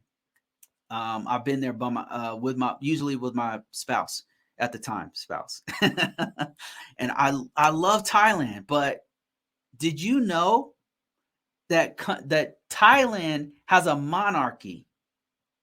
And you better not say nothing about the king or the queen or anybody in the royal family. They will put your ass in jail for that. Say something on the internet and be in Thailand and let it go viral. See what happens. See what happens to your foreign ass. And that's not the worst of it. I was there, and I told the story before, but I'm going to tell you real quickly, right? Every country has problems, like crazy, crazy problems. And you don't live there, so you don't see it. But I've been to some of these countries enough times to see how crazy bad they have. It's a human problem. We're the problem. Human beings are the problem. We're the problem. It's not some nation. It's not capitalism. It's not communism. It's us. It's us. But anyway, so back to the story. So I'm in Thailand, and we enjoyed our time. We went to like Ayutthaya. We saw like the giant sleeping Buddha and stuff like that. It was beautiful. It was awesome. We were there. It was just, man, it was so amazing. The people were so nice.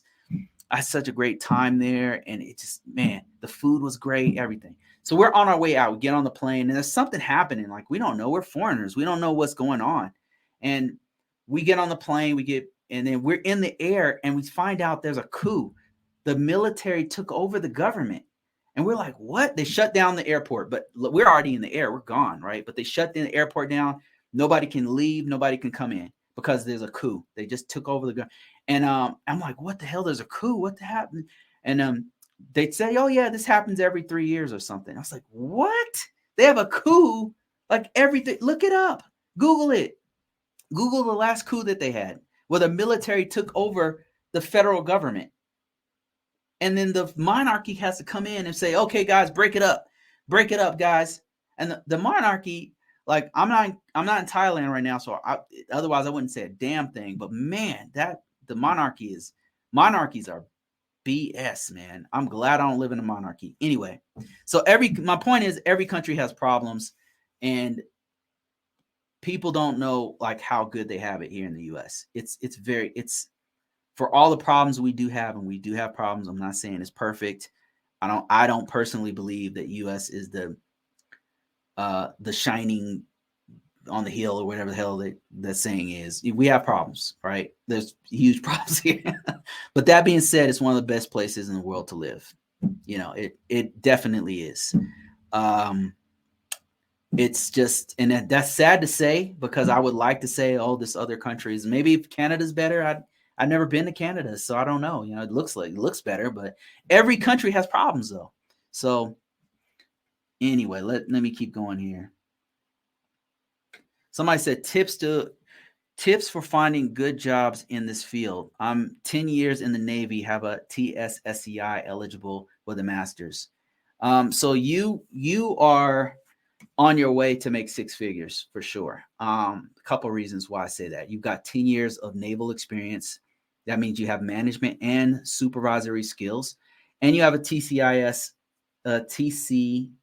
top secret SCI clearance, and a master's. So yeah, that's six figures, easy, especially if you live in the East Coast, but you can probably get it in one of the big cities, New York, Plano, Texas, Austin, Dallas, Fort Worth, San Antonio. You could probably get a job in. Anyway, yeah. So what I would do if I were you is, number one, tighten up my resume. Tighten up, put keywords, whatever career path you're going on.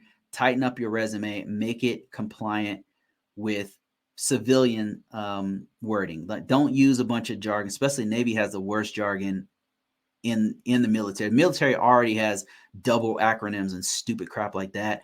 The Navy takes acronyms to a whole different level. Like, do not put that crap. I mean, you can mention it on your resume, but you need to focus on stuff that people understand. Just keep in mind, like, you're aiming towards civilian recruiters, so you need to use words that civilians use. Like, don't use a bunch of Navy jargon and think that's going to impress people, because they don't know what the hell you're talking about, right? So tighten up your resume. Number two, once you tighten up that resume, post it everywhere. Post it on 10 or 50 different job sites, and you will get a job. You will get offered many jobs. You'll get offered many six-figure jobs. There'll be a flood of offers, but you got to tighten up your resume. Okay, let me see. Somebody said they have a CISSP. Oh my Lord, dude. What? Why are you asking me any questions? Why are you asking me questions? You should already be making more than me by now. Thoughts on Cyber Now Labs? I don't know. I'm not sure what you mean, but I need more context on that one. What about security alarm installations? Security alarm installations. A few years back, some of the security guys, I used to do physical security. I saw I'm a little bit familiar with the old systems, because I mean, I did it a long time ago. I was in the military doing physical security. So one of the things we would get trained on is exactly what we're talking about, is security alarm installations. For a major company, like, we would do it on enterprise level security alarm installations. And that was worth some really big money, especially monitoring those alarm systems. But you're probably talking about like ADS or something like that. So I would imagine an ADS guy, ADT, or what's the other alarm? Venant, one of these alarm systems. I would imagine you have to know a little bit of networking. You have to know a little bit about the components that you're installing. You got to know a little bit of IT stuff. So if you worded it correctly, if you're talking about home alarm systems, if you worded it correctly on your resume, you might be able to get your foot in the door in a help desk position. You might be able to get your foot in the door in a company that sells big box security alarm installations. Those guys probably make some really good money, especially if in their sales department. So what I would do if I were you is I would research the market. I would look up what jobs ADT has, and then what their competitors have, and then what they're paying. You can go to salary.com, payscale.com. All these will have like positions, and then they'll have like the competitors of ADT or whoever, and then you'll have an idea of what kinds of jobs are out there. Because it could be that there's an architecture, security, alarm system technologist or something. There might be some high level positions that you could apply for that you already have experience for. So I would, number one, research the market. That's what I would do. And I would make sure that your skills reflect everything you've done, especially the technology side. Like if you've done any networking, if you had to troubleshoot as you're installing, that stuff needs to go on your resume. And then you need to put that resume everywhere. Like I keep saying over and over again, put that resume everywhere. Those are some of the things that I would do if I were you. All right, let me see. I hope that helps. I got some more questions here. I even have a top secret already. Man, you should have, man, I'm telling you, TS clearance is worth some money. Let me see here. I'm looking for other. Do you know of any positions that can be worked at night or weekends? I have my foot in the door, but need to find a job I can manage with school. Okay, so here's a recommend. This is a great question. I can answer this one. Man, I'm gonna have to. I got so much stuff to say, but I gotta get off this thing soon. Let me just answer this question. I can answer this one. This is awesome. Something I recently kind of used for myself. I was waiting for a government position. It was taking like 4 months, and I wanted the job, but it was just they were really taking a long time. So what I did was I went to LinkedIn. Let me show you my screen here. I'm going to walk you through what you can do. So if you do this, this is going to be helpful. It'll help me. Hopefully, it'll help you too. And I'm getting close to the last few questions I'm going to answer here, guys. But check this out. So here I am on LinkedIn, and so what you can do is, let's say you were looking for a cyber security entry level position. Let's just put entry level, right? And now what you're going to do, right? So there it is right there. There's the search. We're going to look for jobs. Okay, so we're looking for jobs. You can do this on Dice, Monster, all the major sites, by the way, and Google. Google does this too. Google's really good at this. So you would type the job position you want and then put jobs in there on Google and you'll find it. But anyway, we're on LinkedIn. So now we want to type in the last month, because if you put any time, it's going to go back too far and those jobs are usually already gone. But you'll notice, see this show 3K right here? See how it goes from 5K to 3K? We're kind of whittling it down to the stuff that we want. So now there's 3K jobs here for entry-level cybersecurity in the United States, by the way. Now the next thing we want to do is put your experience level, whatever it happens to be. We said entry level, so let's just stick with that. Now it's down to 900 positions, right? 900 positions, and you're looking at these jobs here. So we're still good. Now check this out. Now what we're going to do is type in the job type, part-time. You can look for part-time jobs. Now I could have just started with that, by the way. Anyway, there's 24 part-time jobs. Now these are jobs that you can work.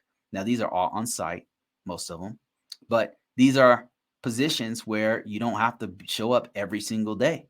You might be able to work something out where you can work weekends or nights or whatever, because these are part-time jobs. They're not expecting you to work a 40-hour work week. So there you have it. That's one thing I would recommend you do. Another thing you can do, I don't know if this one will work for you, but what you can do is if you widen your search, like especially if you have, let's get rid of this. Let's look for widen this up a little bit. Still part-time. Let's look for a remote part-time position. So this means that you'll be working from your house doing part-time work. So here's one right here. They're looking for a SOC security analyst level 1. You can do this with anything, by the way. If you're a nurse, if you are a healthcare practitioner, if you're whatever your job is, you would put it here. And then you just want to put part-time. You want to make sure that it's minimized by the last month so the job's still there. And then you can put remote or whatever. But these are jobs that you have a lot more flexibility in working these jobs on the weekends or whatever, or with school, whatever you happen to do. So that's what I would do if I were you. I hope that helps. This is something that's kind of helped me. Like I was able to land a really good part-time job. Where actually what happened was, this is a crazy story. I was waiting for this government job, and as somebody said here, government jobs take a long time to get hired. Like they really take a long time. Like I'm talking like 3 months. Like most people cannot go 3 months without a job, right? So, and I'm no exception. I was actually I was out of a job for 3 months by my own hand. I just wanted to take a break. No, like, okay, I'm ready to go ahead and work. And so I applied for this job, and it was a government position. And they said, yep, you're hired. I did the interview, whatever. They said, yep, here's your offer. Here's where you're going to start. And they said, well, you got to go through the background check. The background check took another 2 months. So that's 5 months of no work. I'm like, I can't, like, what are you guys doing? Like, what do you got? And to this, like, I'm working there now, and they cannot keep people because people are not staying there. Like, they're waiting for the background check, and then they're bouncing. They're leaving. So that is what's happening right now. So anyway, so that being said, I'm waiting for this background check to go. The background check is still going, by the way, to this day. Like right now, I've been working there for 6 months, 4 months, and the background check is still going. Anyway, neither here nor there. Let's go back to the story. So they're doing a background check on me, and I'm like, damn, like I've been out of work for already 3-4 months. I got to get a job. Like, right, I need a paycheck. So my resume still out there collecting all of these opportunities, and I'm just turning them down. I've already got a job, whatever. And then one comes through. I'm like, I got to get a job now. So I'm like, okay, I'll do the interview. Right. I say, okay, well, let's arrange an interview. The screener said, yep, you're good. They sent my information to the actual employer. And then I'm talking to the employer and got the job. Right. They're like, yep, this is the guy we want. And I'm like, okay. Meanwhile, the government comes back and says, okay, everything's good now. Now you can start working. I'm like, I just got another job. Stuff I can't say. So I was cussing, everything. So I now have 2 jobs.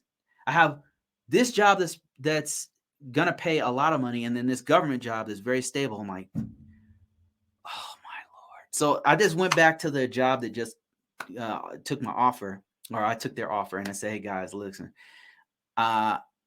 unfortunately I got another job.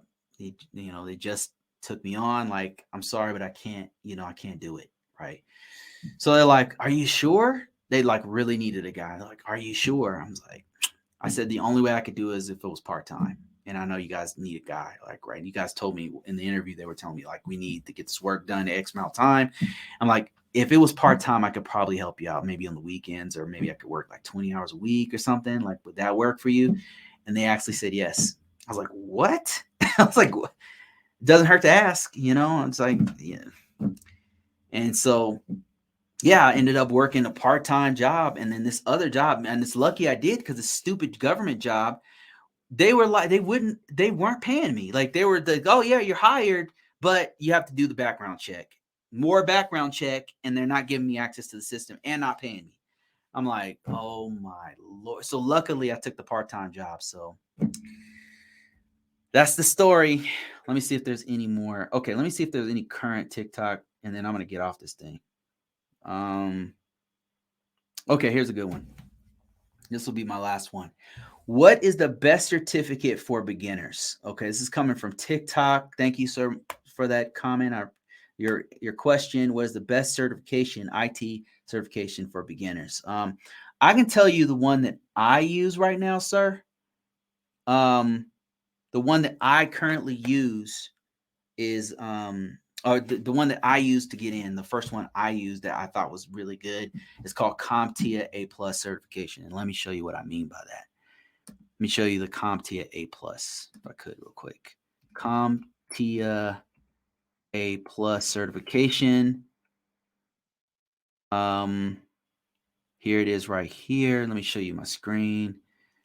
It's a good, I'm going to show you a few good ones for beginners to give you a good understanding. And what we're looking at is a couple things for beginning certifications. What I look for, this is the first one I took. It was very effective for me, is the marketability of the certification and also the common body of knowledge of the certification. So A+ has a really good common body of knowledge. And what I mean by that is what they teach you. So if I can get to the area that they break down all the stuff that they teach, let me just, so I went to CompTIA.org, by the way, to find this. Study guides, buy now, learn more. And so these study guides actually have a bunch of the stuff that they're going to teach you. Let me see, which one do we want here? The A+ certification has two different ones that you have to take. You have to take both these tests to be considered A+ certified. But the stuff that they teach on this one, if I can find, they have a breakdown, a more detailed breakdown of everything that you're going to learn in there. What you'll learn. Okay, here it is right here. Okay, here we go. Here's some of the stuff you're going to learn. Basic stuff. You're going to learn installation of the PC and configuring of PCs, installation, configuration, troubleshooting, system components. They're gonna explain network infrastructure concepts. This is all very basic stuff, but you need this to begin. Virtualization clients. These are all things that are used currently in the industry. So let's look at the other CompTIA certification. These are basic things that if you know this stuff, you can get your foot in the door at an entry level position. And by the way, A+ certification is actually very marketable for beginners. You'll see, I don't know why some of the quote unquote gurus out there are saying, don't take the Security Plus or A+ certification. It sucks, blah, blah, blah. You don't need it. This is a good certification. This is my first certification. It was very good. Like I learned the basics of what I needed to learn. But anyway, here's some more stuff. It looks like some of the same stuff here that you're learning. I don't know why did I click on the same thing. Let me see.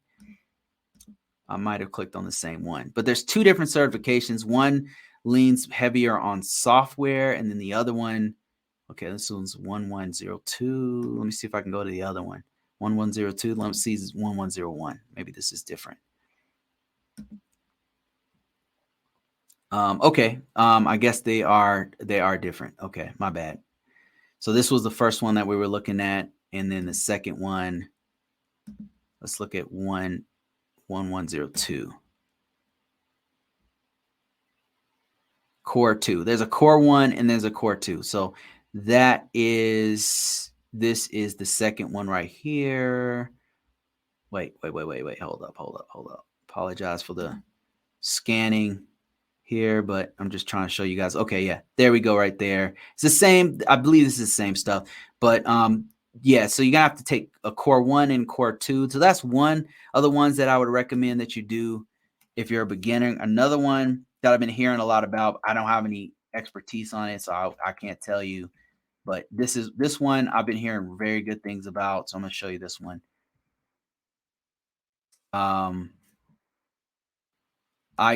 Google IT support certification is another one. Some people that I talked to, this one's on Coursera. It doesn't require any experience. It's 100% learning online, 10 hours a week, under 10 hours a week. And if you get the certification, they're saying you can make up to $52,000 a year, which is not bad. You're not good. Like a lot of people say, oh, if you get this certification, you make $100,000 out the box. That's bullshit. That is bullshit. You're an entry level person. You're not going to make $100,000 on your first try unless you have a top secret clearance and you live in Virginia and you blah, blah, blah. There's all kinds of caveats to making 100,000. Okay. So another good certification is a Security Plus, not necessarily for beginners. But if you happen to already have some IT background, Security Plus is what I would recommend above all else. Security Plus is a great certification. It's very good for a level up. It pays really well. If you have some IT background, it's really good for all of these types of people, your system administrators, your help desk people, your network. If you have this one, it's really, really good. It's highly sought after from the government. I would highly recommend the A+ certification, Security Plus certification. Very, very good certification. This was one of my first certifications. It's very good. It's also from CompTIA. Another one you can do if you're a beginner is the AWS certification cloud practitioner. You're going to have to know basics of IT. Okay. So if you know the basics, let's say you've already taken the A+ certification and now you're ready to specialize, I would highly recommend this one right here. And the reason why this one in particular, not Google Cloud or Cloud Plus or whatever, is because this one is most of the industry, most of the federal government, state government, private sector is using this particular variant, this particular vendor, Amazon. So they're using this Amazon version of cloud. So if you know this, then it's very it's gonna help you out a lot, especially if you put this on your resume. So that's another one I would recommend that you take if you're a beginner. Another couple certifications that I would recommend would be CompTIA. There's a couple of other CompTIA ones you could take if you're a beginner. Let's see, CompTIA. CompTIA is one of the best ones out there for beginners. There's tons of other places that I could recommend that you go to learn, but CompTIA certifications are some of the best. Here's some of the certifications right here. If you know absolutely nothing, you're an old head, you don't know technology at all, you can't even use Netflix, then I would recommend this one right here, IT fundamental. You can't use this on a resume. You can't use it anywhere. It's just going to help you to know the fundamentals. But if you have to start with something like you absolutely know nothing, you were born when cars were being drawn by horses, you know, then I would recommend this. If you're just very, very dumb on technology and computers and stuff, then I would do this. If you know something about computers, if you have configured your own computer before, if you have configured your own phone, if you are a millennial, if you're a millennial or a Gen Z or something like that, A+. Don't waste your time with this. You probably already know all this stuff. A+ certification. And then if you already are a geek, you fix your own computers, you built your own server to play games on it. You're a nerd through and through. You could probably just go straight to Security Plus, and just maybe take this one on your free time or something. But Security Plus is for you, especially if you're already in IT. Security Plus. Don't even waste your time with these ones if you already aren't in IT. Just go straight for Security Plus. This is where you want to start if you're in IT already. So that's what I would recommend. Here's their track right here. Once you get to a point where you have a Security Plus, you want to level up. It's time to level up. Let me break some stuff down to you. So there's something called the Security Progression Guide. Chart 2022. Now this random ass dude, Paul Jeremy, made this incredible. I don't know who the frick this guy is, but wow. This breaks down all the top IT certifications. It breaks them down. It's a security certification roadmap. If you want to follow along, I apologize. I cannot make the screen any bigger, but if you want to follow along, all I did was go to Google. The site's called pauljeremy.com. And this dude put together this incredibly comprehensive security certification roadmap. And this right here is extremely accurate. This is coming from somebody who's taught certifications before. I have several certifications. When I look at this right here is the truth.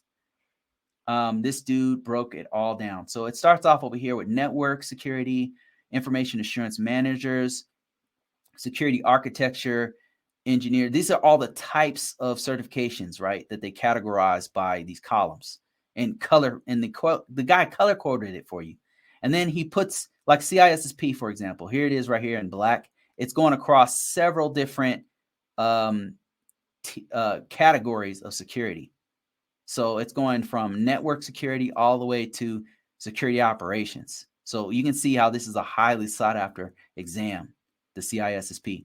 And then above all of that, you've got the GIAC security expert. And that's because this is one of the most difficult comprehensive certifications in existence. And there's not many people who have this one, because I believe you have to have 15 different certifications just to take this one. Then you got CASP, and you can see it goes across this whole spectrum. These are professional level certs. These ones that you see at the top, anything above this CASP are all professional level certs. And if you get any one of these, you can easily pull 100,000. All of these ones up here, easily 100,000 plus. All of these ones up here. And for the government, working for private sector, whatever. These are highly sought after. They're not easy to get certifications. Most of these are not easy certifications. I mean, I heard a couple of these were fairly easy. C-Risk, it seems easy. But you'll notice Security Plus is down here. It's still a damn good cert. Security Plus is a damn good cert. The top certs I would recommend after Security Plus, if you're trying to get into security, would be CASP, CISSP, or C-Risk. That's a good one. CISA is a good one.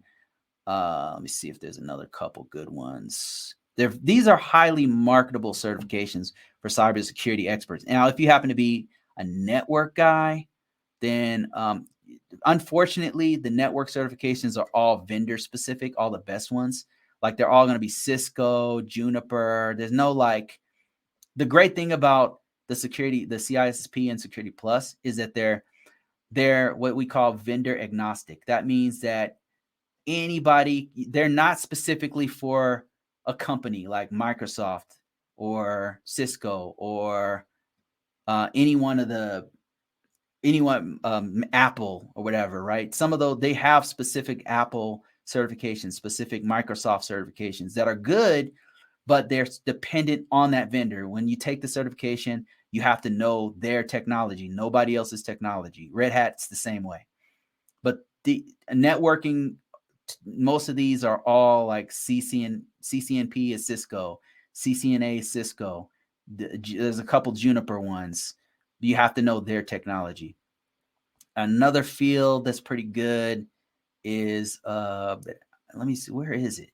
Let me see. Oh, here's the ones that everybody talks about. Security operations, which is hackers. Everybody's talking about hacker this and hacker that. So you can see at the top of the food chain is the offensive security exploit expert, which is $5,000. It's a $5,000 certification. Oh my God. Oh my Lord. Plus travel. My Lord. Wow. That's an expensive certification. And then the one right below that is an offensive security certified expert 3, which is $4,600. So it might as well be $5,000. And then let me see. Where's the OSCP? Oh, damn. OSCP is way down here. This is a good certification too. This is a good certification. If you get this one, you can get some money. And it's way down here. Damn. Where's CEH? Let's see. Where is CEH? Good old CEH that everybody hates. Let me see. The hackers hate this one. Yeah, it's down here. You can make 100,000 off this one right here. This certification right here, CEH. That's a good one. I think that they're doing this by level of expertise. I think that's what as you go up on this chart, it gets harder and harder and harder. That's why like these lower ones, some of these are like $100 free, $200, $300, But as you go up, you'll notice the prices go up on a lot of these. And then once you get into the expert level up here, anything above CISSP is expert level. All of these ones on top, expert level. CCIE, expert. GSE. I think there's like 5 GSEs on planet Earth, something stupid like that. It's a $3,000 certification. ITIL Master, $4,000 interview, $4,000. Did you hear what I just said? The interview is $4,000. Let's see. We already talked about this one, $5,000. These are all expert level certificate. These certifications, you can get a job anywhere on planet Earth working for gigantic companies. They're highly sought after certifications. You're gonna, this 100,000 is where you start with these ones. The ones in the middle, like these ones, like from CASP, I would say from about probably from about here to about CISSP are known as professional level certs, and then anything below entry level certs are all at the bottom. And then you've got some associate level certs down here. Let me see. Where's the CCNA? CCNA. It's over here somewhere. I can't see it. But anyway, CCNA is considered an associate's level certification. This is really good if you want to follow this. Just go to Google and type in security certification roadmap. That's what this is right here. And that'll send you on your way to knowing what certifications to get. Man, I rambled on that one. All right, let me see if there's any other questions before I head out of here. What about the CYSA? Let's see where that is on this list. That's a great question. Let me see. CYSA is somewhere on here. I've seen it before. CYSA. It should be under security risk management. Damn, I can't see it. Let me see if I can search for it. CYSA. Yep, there it is right there. Okay, my bad. It was under security operations. That makes sense because it's a security operations certification. There it is right there. Nope, that's not. Is that it? Oh, CompTIA. That's it. Yep, that's it right there. There it is. Right there. I don't know if yep, there it is right there. So it's not quite a professional level cert, but it's a good cert. It's a good cert. And you can see it's usually used for the Security Operations Center who do forensics, incident handling. They're monitoring logs. They're doing incident response type work. So that's all of these, many of these certifications. That's what these are right here. This middle path right here, this blue. Pretty cool. Pretty cool. I like this little breakdown. It's pretty cool. What is the roadmap for DevOps? I don't think DevOps is on this. This is mostly for security stuff, but let's see. Let's see if DevOps is on here.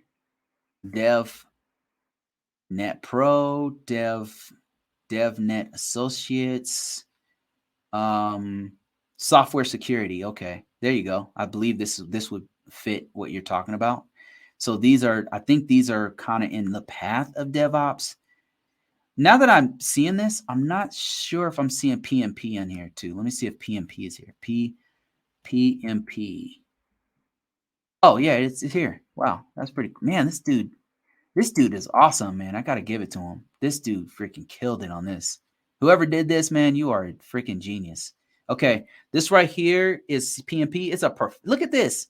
It's above the CISSP, and people are always contacting me saying, "Hey, Bruce, I'm a project manager, man. How can I get into cybersecurity?" I'm like, dude, stick with PMP. Like, get a PMP. Stick with project management.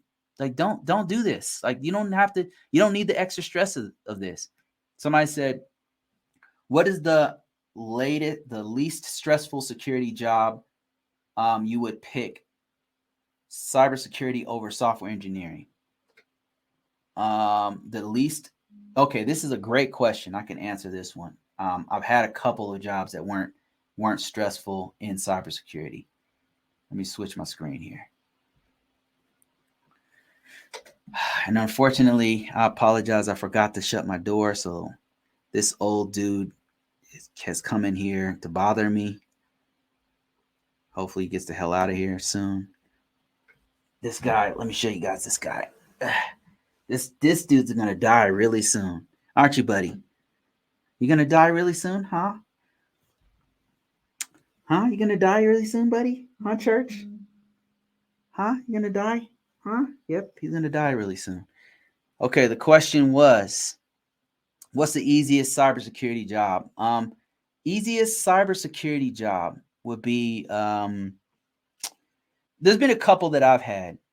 One was it's easy for me, teaching. I used to go on the road and I would teach. That was not stressful. It was just I didn't like the travel. It was too much travel for me. But oh, why is he gonna die? Because he's old. He's a super old dude. He's like 70 years old. Aren't you, buddy? He always comes in when I'm doing like either I'm doing lives or I'm in a meeting or something. Then he comes in and bothers me. Huh? Huh, buddy? All right, you want to get out of here now? Want to get the hell out of here, buddy? I'm busy. All right. Anyway, easy jobs. Okay, so there's been a couple easy jobs I've had. One will be teaching. Teaching is very easy for me. It just comes natural to me. It's not stressful at all. It was especially teaching this stuff that I do. Another one was writing policies and procedures. Holy crap, that was easy. And they loved my work, and I need to get back into that because it was not stressful for me. I delivered on what the client wanted, like that. They paid the hell out of me. That's something I should probably quit what I'm doing and just go straight to do that. To be honest with you, that was so easy for me.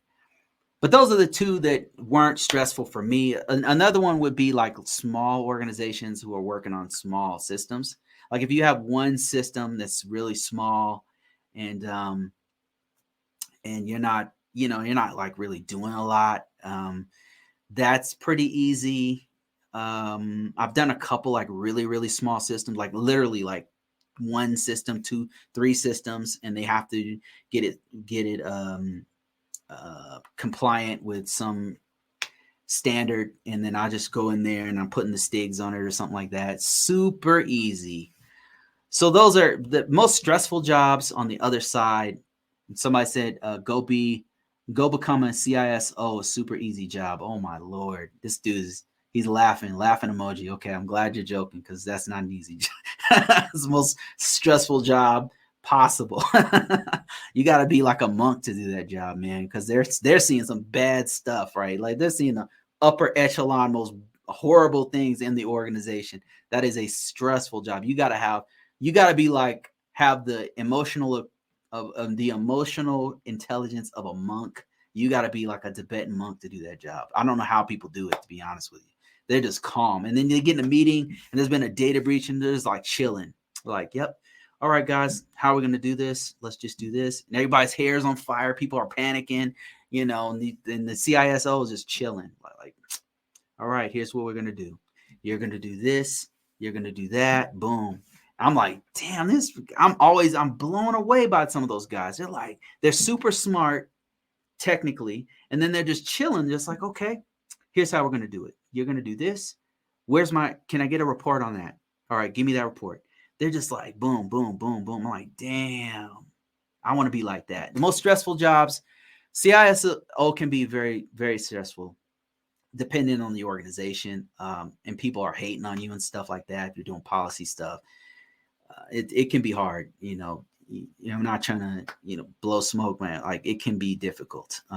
This the stress, really. It's not the work is easy, I think, but the hard part comes with the stress because rather than deal with issues people want to blame and point fingers and stuff, and it's just very you're dealing with a bunch of children, and so you're kind of okay, guys, what are we gonna do?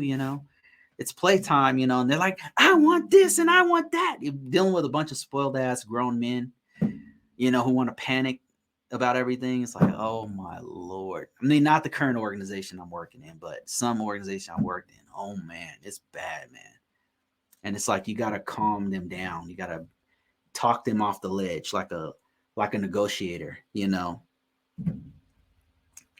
How hard is it to start in cybersecurity with no experience but a master's degree in cybersecurity? So it depends on how you start. What I recommend you do if this is you, if you're a cybersecurity person with no experience, is to do an internship.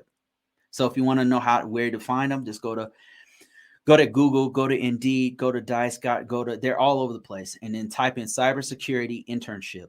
And so if you have a master's degree, they'll try to do on-the-job training to get you prepped for that position. Since the word groom has been stolen by pedophiles,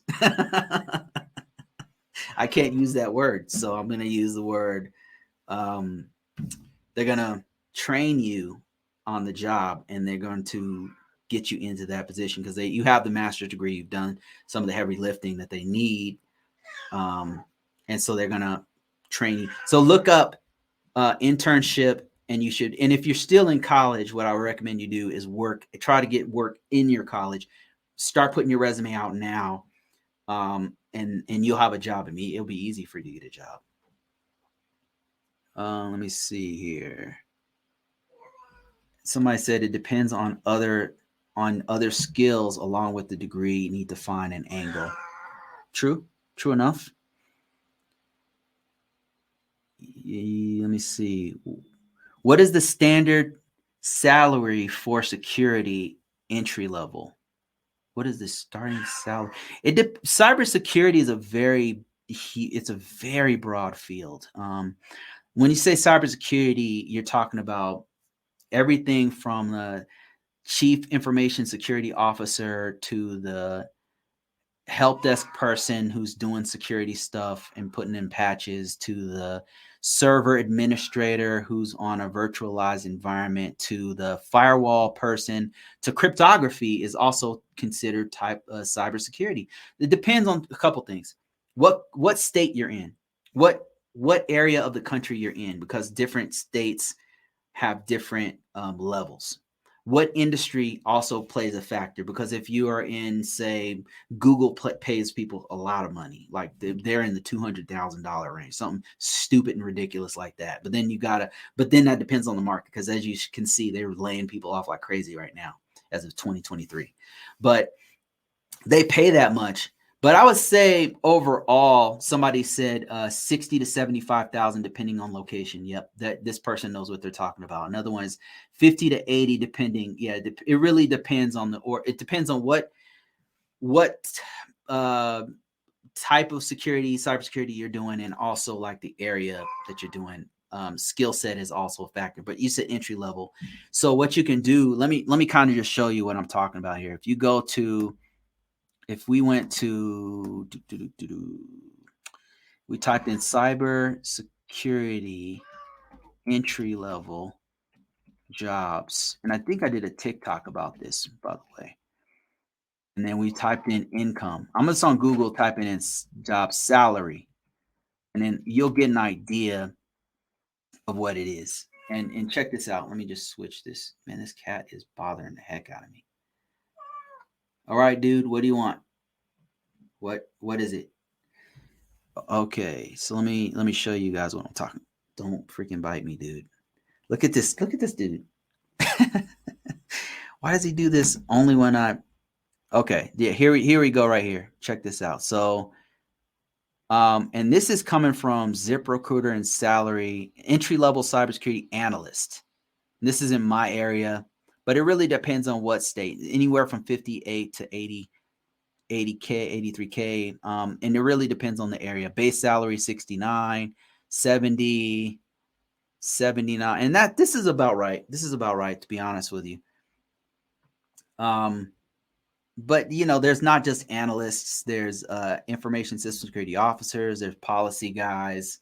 So it kind of depends on a lot of those things. And of course, your location is also a factor, because some locations pay a lot better than others. Don't freaking bite me. He'll just bite me for no damn reason.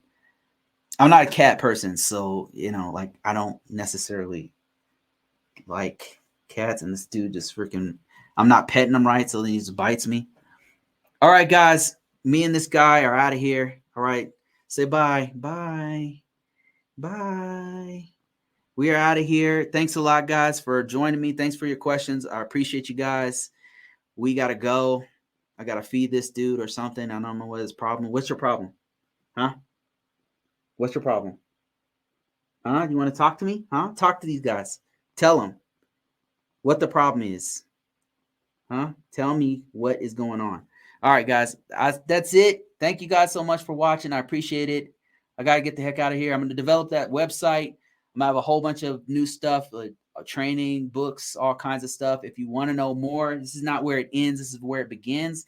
Go to convocourses.com. You can follow me on YouTube. I got tons of free stuff out there. Free, not Udemy. I'm talking about free stuff, downloadables, all kinds of stuff you can learn.